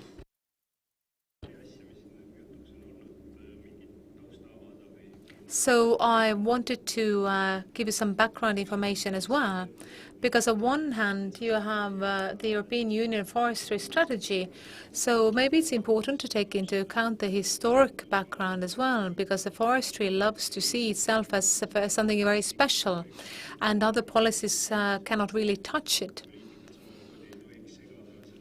So as in other policies should not disturb us, and so far they've been coping it quite well. So forest husbandry is kind of everybody's own business, and the historical roots. You see, when the European Union was established in the rural areas, they thought that there was a bit of an objection, and the agriculture got a lot of money and special rules. So it's also extended to forestry somewhat. So when the Nordic countries joined, then they wanted to make sure that this is a field where they don't want to see any outside regulation. But the current climate package and the Green Deal does not really allow us to continue as we've been doing it so far. And the other point here was what Hendrik said, which said that if you have intensive forest management, we would get 2,000 euros per hectare per year added value. And the alternative would be to have less intensive forest management, and that means we would be losing added value. Well, alternative is €100, the European taxpayer compensation. So I kind of welcome it at one hand, because that we are trying to measure this other things in money, what are important for us. But when it comes to nature, then it's extremely difficult. But at the same time, I believe in it that for when it comes to added value at any cost is not something which we would be very keen on. So that Natura forest has a lot more to offer us than 100 euros. Yes, at the same time, if we have a compensation cost for Western Europe, then we want to make it sure that it's fair. Marko wants to answer. Actually, Kate and Hendrik debate. I want to provide my own input there as well. If we talk about the money a little bit, because if you look at this package of measures, which I discussed in my own presentation, how we can sequester 0.5 million tons extra, then the cost on over 40 years is about 400 million. In addition, investment to cellulose or the pulping factories and others. So we would have to find 10 million per year. From the morning presentation, I heard that so much money has never been allocated for climate or environment before. So we're waiting, looking forward to it. So there's a question for Kate. So people want you to explain how the Estonian business can invest 14 million euros for climate neutrality. 14 billion. So this is the figure from the environmental studies that up to year 2050 we need to invest.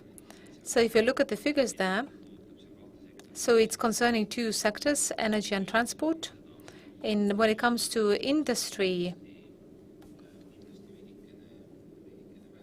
it's probably less.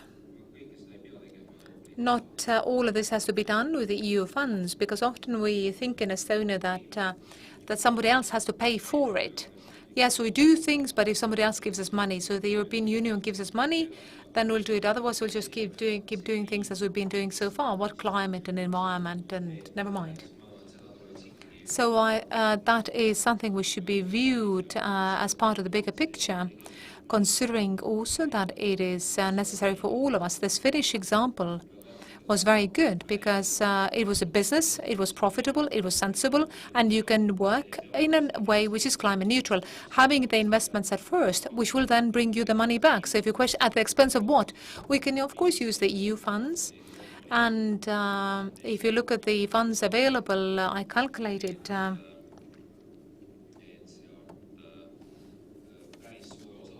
that there's quite a big amount of this recovery and reconciliation plan and the structural funds, which can be used for businesses as well and as investment support. But mostly you have to make your own investments with the means you have earned yourself, and using with loans with better interest rates, and this is something we should make sure that you have better competitiveness in the future.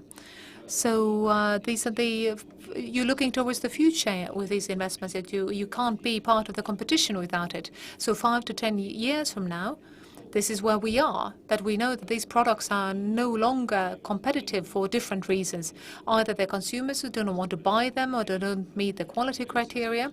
But there is one thing I would really want to say, is that we cannot compare Natura 100 euro support of the 2,000 euros per year from forest management. So because the logic of it is that, yes, indeed, we have so does it make sense to then start managing all the forests which are under environmental protection right now? The aim of the support is not to compensate this total amount which you would otherwise earn from the forest management, because when it comes to Natura areas, then we are talking about these areas where we have the protected species, animals, birds and plants, which you would need to protect anyway. So the fact that you get a bit of a bonus from the EU, 100 euros per hectare, so this is just a little bit of extra. And I don't think that this is, you think in your forest association that without any support you would just cut it all down. So Hendrik, maybe you want to talk about the Alutaguse region, what they think about the flying squirrels. I'm not even going to touch this topic. I don't say that we're going to manage Natura areas, but I would like to clarify. How could the Netherlands fulfill the same objectives in LULUCF as Estonia? They can't do it. There's no way possible. Estonia has more nature, and the Netherlands will be engaged in agriculture. Therefore, we have a higher obligation on environment. So this is the compensation which is fair to us. Kaspar? I have had quite a few ideas because they talk about the European funds and good loans, and countries should help, but at the same time we are forgetting about the private sector. Why wouldn't the private sector using CO2 quotas pay this money to the forest owner? So based on legislations and restrictions, we cannot really fulfill the biodiversity objectives. And we have to have some income which is equal to forest management income, because we are kind of leaving the private sector aside. So in the green sector, businesses are not, we don't have so many yet, but I hope that there will be more. And this alternative for the forest owner through the private sector will be there. Because if you say somebody would have to pay for it, well, EU funds, but EU funds are not growing on trees either. So because at the end, as EU member state, we will pay for it, because it's EU taxpayer who is going to pay for that money.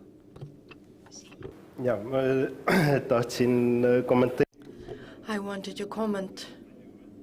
Well, you hear quite a lot. You said it several times. Why isn't the Netherlands doing this or that? This is how we have it and this is how they have it. And it seems to me that it sort of copies the general climate policy discussion.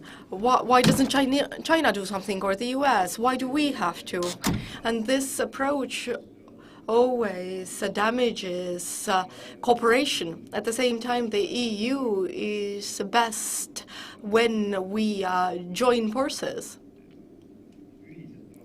And we are ambitious all together, and I think it's true that the Netherlands should do more, and the Estonian position should not be that the Netherlands are not doing it, we're not going to do it, but we should be bold and state that we want everybody to do as much as possible. And we have quite a good launching pad, but sort of hiding behind each other's weaknesses won't get us far. Kaspar? I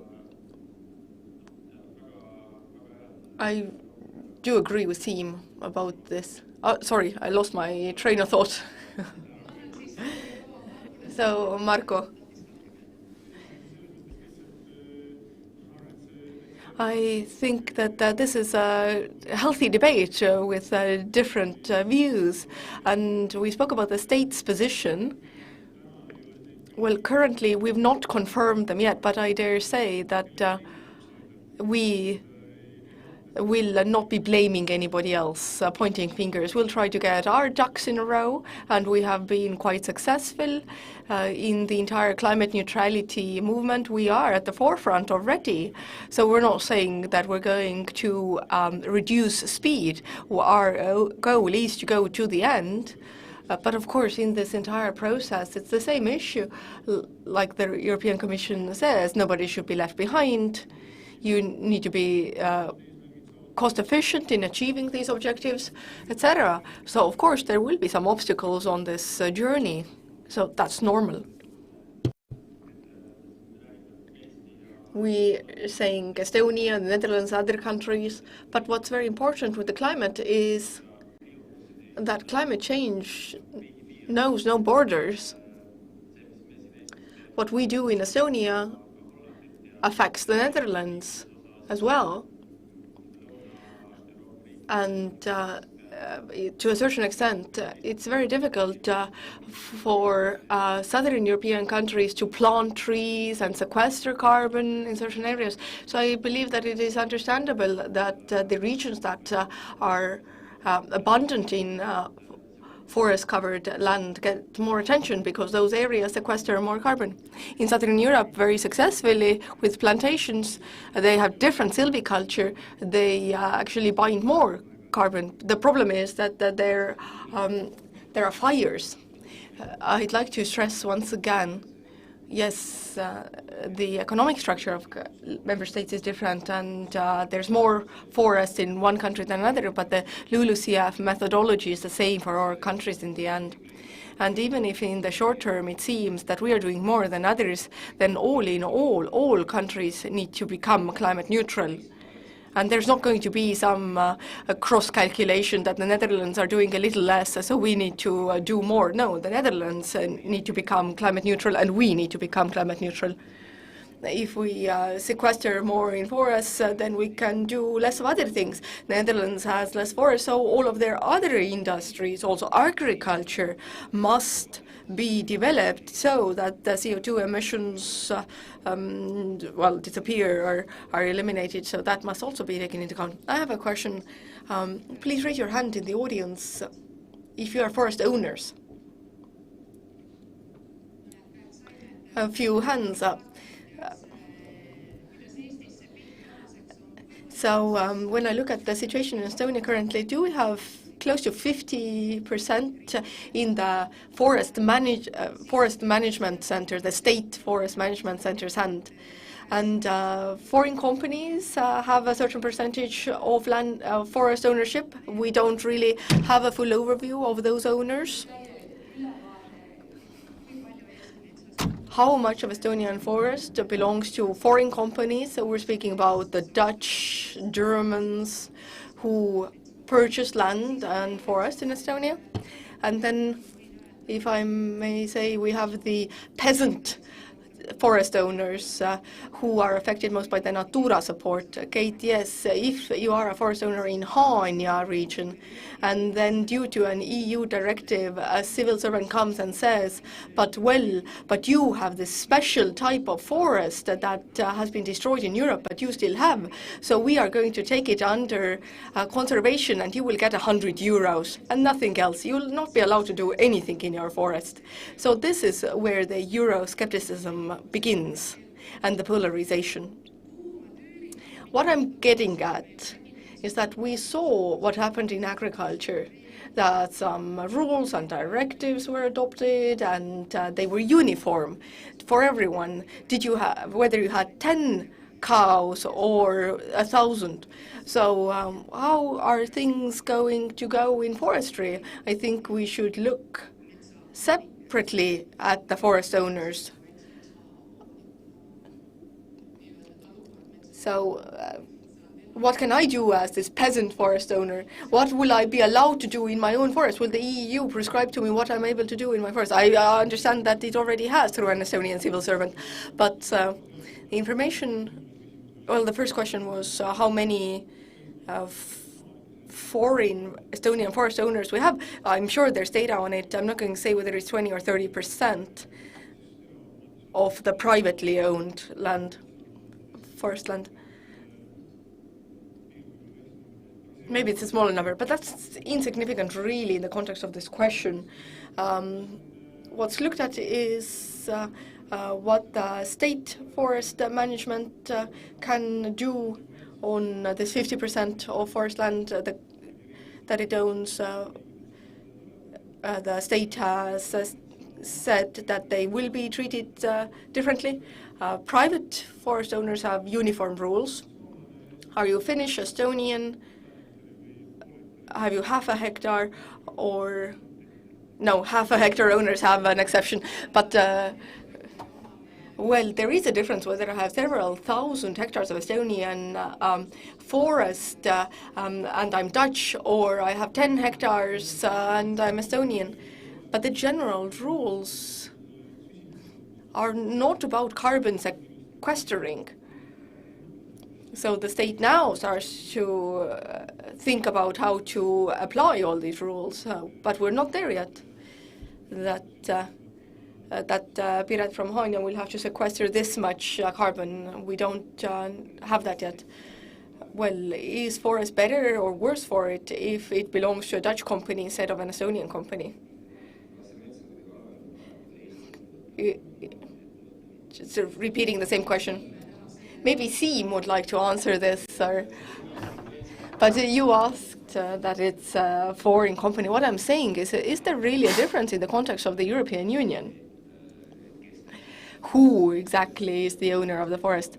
I understand, yes, whether it's a large-scale owner or a small-scale forest owner. I also am this small-scale forest owner. I have some forest on Natura area as well. I'm happy with it. I walk around and enjoy and do some sanitary felling to be able to walk around. But you don't need this forest for survival, unlike some other peasants in Estonia whose income it is. But I wanted to say is that the protected species should be protected anyway. So we can't really say that the EU is forcing us, so we need to do it because of that. So that's what I don't understand this logic. I don't think that we are doing it because of that. I understand that we all love our forest and want it to have biodiversity, different species. That's one of the great values that we often define ourselves through the forest. So to state that we are doing it for the EU, so I don't think that's the key.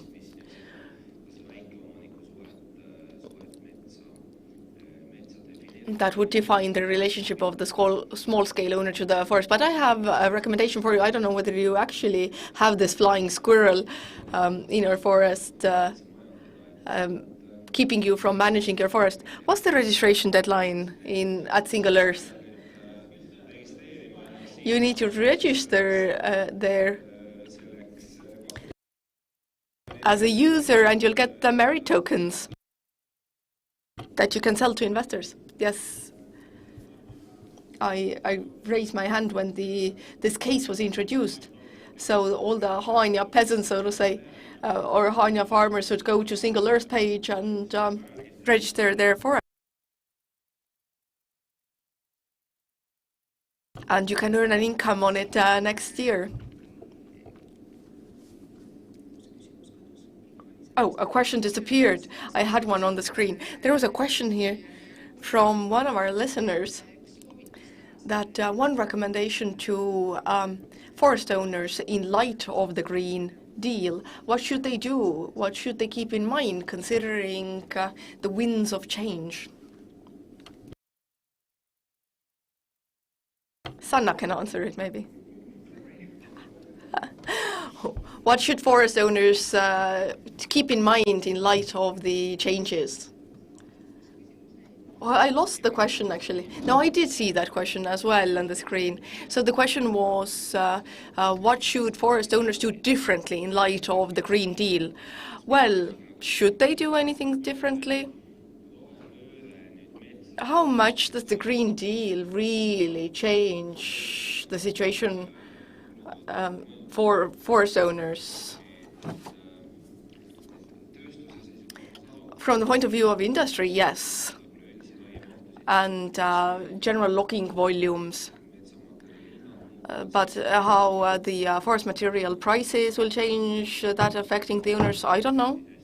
I don't really know how to forecast whether there is a direct impact, because there's no big change coming, no radical change in the logging volumes. And if large-scale industry requires it, then the wood will be imported from outside Estonia. And nobody is going to stop managing forests and felling trees. There's no attempt to take more forest land under protection, for example. So I don't really see that a lot will change for a regular forest owner. If something, then there's favoring having more forest. So if you have land, plant more forest. But otherwise, I don't know, maybe I'm leaving something out, but I don't think there's any big radical change to come for owners. A directing question. When it comes to this natural renewal versus intense active renewal, can we expect a directive that if you clear the forest, then you need to purchase seedlings and plant them? But what I wanted to say is that it's a good time to become a forest owner. And, well, everybody has different things they want out of the forest. We have 110,000 forest owners. They have very different attitudes to their forest. And going back to carbon, the analysis that was referred to, and I think it was on your slide, seemed this LULUCF choice, whether to fell a lot over the next decade, all the mature managed forest, or stably very little. Then if you elected it carefully, then by 2050, there was no difference. It's exactly the same trajectory. It will meet at the same point, except that the impacts are different over the next decade and maybe later as well, on biodiversity, of course, and socio-economic impact. But the preference is that we will exclude this anomaly in behavior. Like Kate said, hopefully there will not be any drastic changes. So forest owners need long-term certainty. That could be one preference, and this is what forest owners expect. So will it mean anything for the forest owners? I think that actually it's also pertinent to the furniture industry, but also journalists and sound technicians and everyone. It's important to everyone that we all demand action to hinder climate change. And that's our only certainty for a good life in the future. But we need to keep in mind that if we're not in an area of activity that is very carbon intensive, that emits a lot of carbon emissions, then we don't need to be too anxious about it. And at the same time, we have sectors that are really bound to carbon emissions. It's the sort of the gist of their activity. And in these cases, we together as a society need to find a just solution so that nobody is damaged or left behind.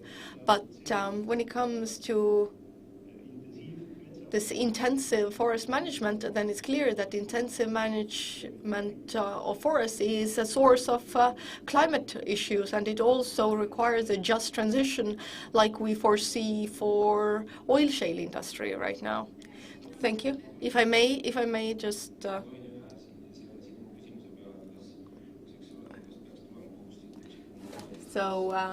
should it be an obligation that if you take down one tree, you have to plant one? So from Sanna's example, we heard that many responsible companies have this policy, and I believe that this could, in the future, also in Estonia, become best practice, and we don't need an EU guideline or directive. That restoring forests is an important part of responsible business. And what companies across the world are doing more and more, even those who they themselves directly are not related in any way to the timber industry. And just to say that Estonian forest owners have this obligation right now as well, not to leave the wrong impression that there is no renewal in Estonian forests. So half of it is natural, which is good for nature, that this renewal of forests is similar to the natural process. But for carbon sequestration, one option is that we need to plant more. And there is a question for Sanna.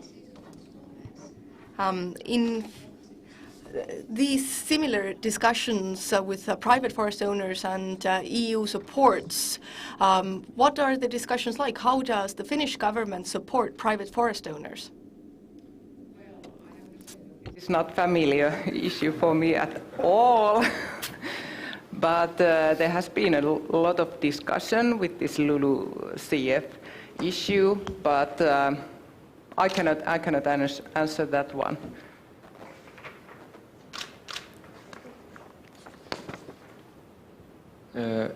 Mirjam, kas ma tohin, et ma näen siin slidoos on... I can see that in Slido there are a lot of questions for single earth.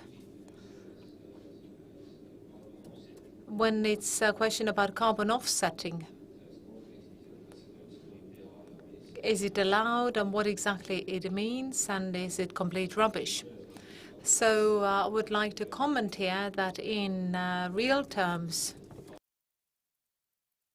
purchasing of certificates is this kind of policy which many European companies are doing it and they're using it. So this is very well in accordance with the EU regulations, but there are some other massive topics, and I'm sure that people from Single Earth will know that. So when you're saving or offsetting CO2, does it have an added value? So the question might be that if you have Natura forest, protected area, and maybe I would have left the forest there for the next 100 years anyway, but now I get the token. So there is nothing added. That's one of the questions. And the other one is that how you can verify what is the saved CO2 quantity. But this entire activity is something which is covered by the EU regulations. Maybe you want to comment? Yeah, so one part of this regulation has been this additionality principle. How did Single Earth got started? It was that the companies which are offsetting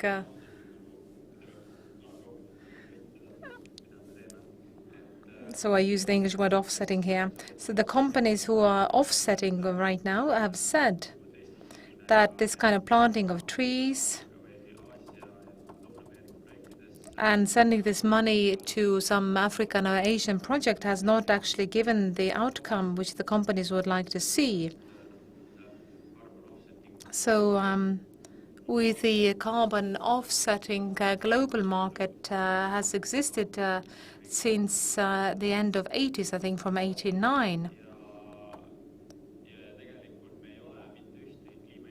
And we have not achieved any climate objectives based on that. It's not climate, not the biodiversity or any other objective which would support these principles. And so therefore, we want to use a slightly different approach. So one of the reasons why we are not calling it offsetting from the classical point of view is because it doesn't have this additionality in the classical sense. So there was also a question regarding the carbon sequestering and old forest. How are they linked? Because from the presentations you could see the best carbon sequestering would be the 10-year-old forest. Well, from 7 years, but then it ends at some point. Well, it doesn't really quite end. And I think it's a bit misleading understanding which people seem to have, as if the moment when the forest is mature for logging, and if you're not going to cut it down, then it will fall over and start rotting. So before people started to manage forest, was the forest all rotting trees? So I know it's a very rather hot topic. Right now in Europe, we know that there are wood parasites which are a problem.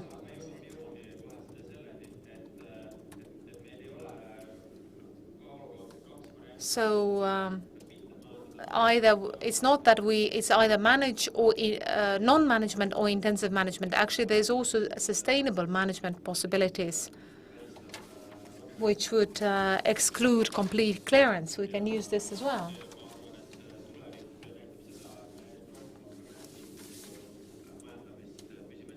So I think sustainable management is going to be used more and more, because that means we can get the material from the forest. The forest will continue carbon sequestering. This forest maintains biodiversity, and also it has the recreational value. But what's going to happen with my token then? Because I gave my data, I gave the information that this is my parcel, this is how my cadastral number, sell this token, but next year I say that, okay, I have the parasite, the spruce bark beetle, we have to do a total clearance. What's going to happen now? With all these possible threats, we have taken this all into account, because existing carbon offsetting projects, you sell carbon in advance for 20, 30, or 100 years, but we are measuring the forest in real time. So that means there's something more to change in the forest. So, for example, because the bark beetle or some other parasites, we need to do more intensive management, then the calculations would change.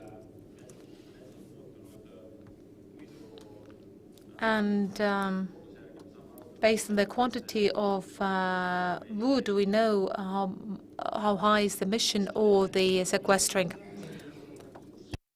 Maybe a little bit about carbon in the forest.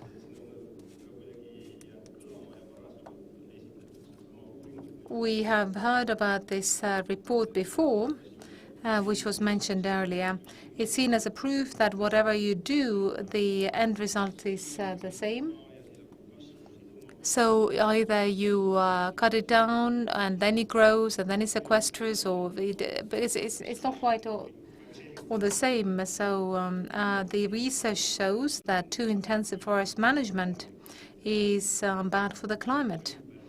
And it's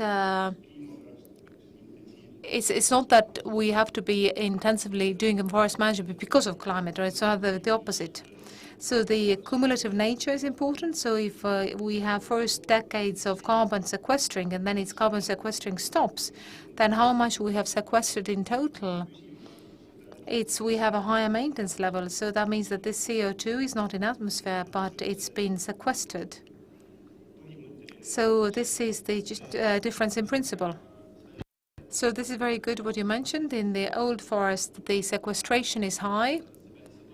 So what is stored in the forest, and the same principle also applies to wet areas or wetlands, because it has sequestered carbon for thousands of years, and once we start mining it,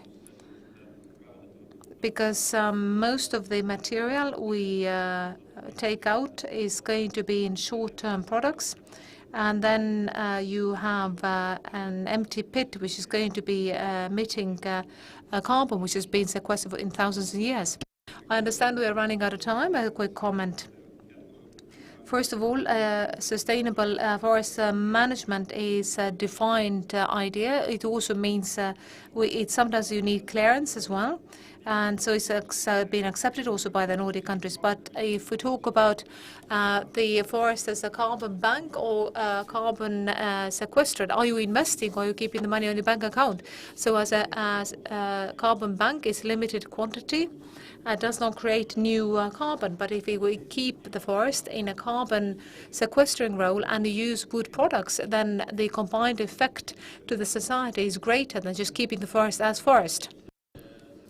I really like this long-term products and everything, but we had a picture of wood and how much of the wood actually will end up in as long-term products and how much of it is actually currently in long-term products.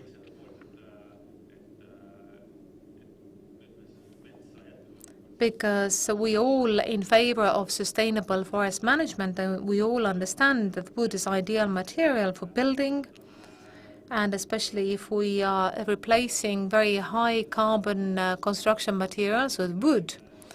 And that means that we keep the sequestered carbon in the wood for a long time. But unfortunately today, the situation is that a lot of this wood which is being taken out of forest is not going to be in products with long life cycle. I pick up a new topic. What is the forecasted price increase for green transition products? Is there anybody here who can answer this even remotely? It's difficult to answer because I don't really quite understand what the green transition products are. I had to ask a additional question, which was for Sanna. So how does the UPM solve the situation where the finances invested into the green transition will have to be charged from the buyers through a higher price, so your customers will pay more? I think it's not about the price, but I think it's the demand from the customers. So they are demanding, and also the investors are demanding for this kind of action. So we really have to be one step ahead for the competitors to be able to be on the market.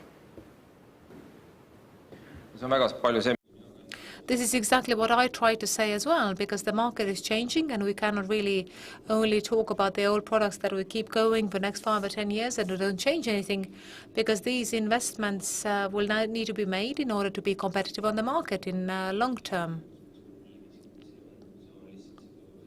So this is how the situation is in the market.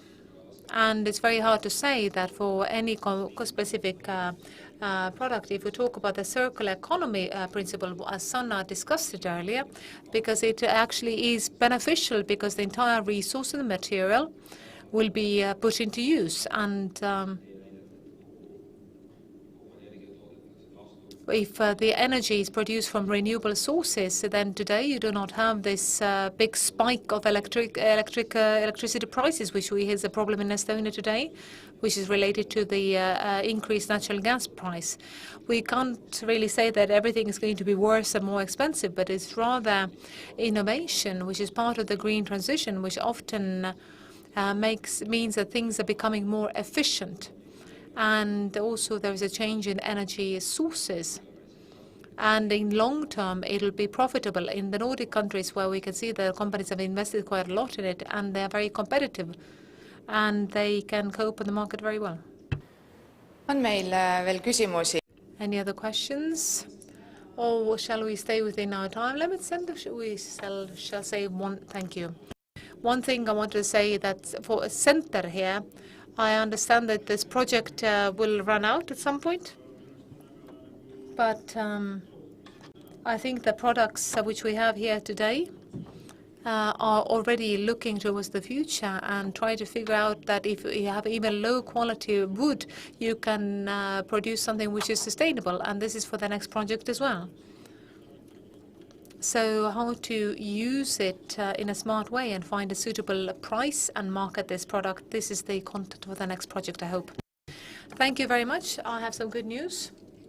So the two of the presentations today and the slides will be available on YouTube and also on TSENTER website.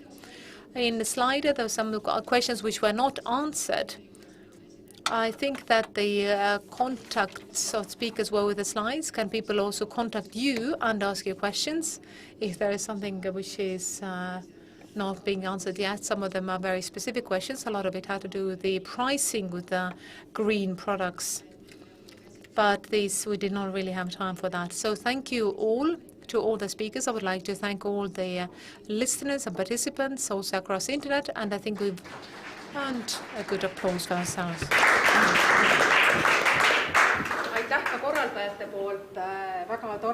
And I would like to thank you all on behalf of the organizers. So thank you for coming here to Võru County. So you're always welcome in Võru County. That you're always welcome to come and visit and to come and live here. And here there is a small contribution from us as well for green transition. Since the soft furniture producers have a lot of leftovers, then this is made out of furniture fabric bags. This is fine. Thank you. Thank you.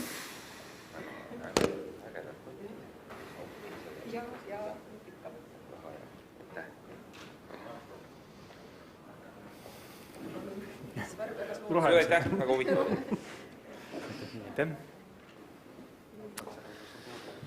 Aitäh. Tööstus.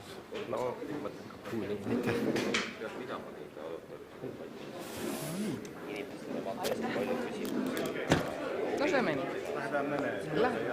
Joo. Ma vaatasin, et järgmine nädal on vähemalt 2 üritust samal teemal peaaegu. Ja tuleb, et inimesi kõnetab tegelikult.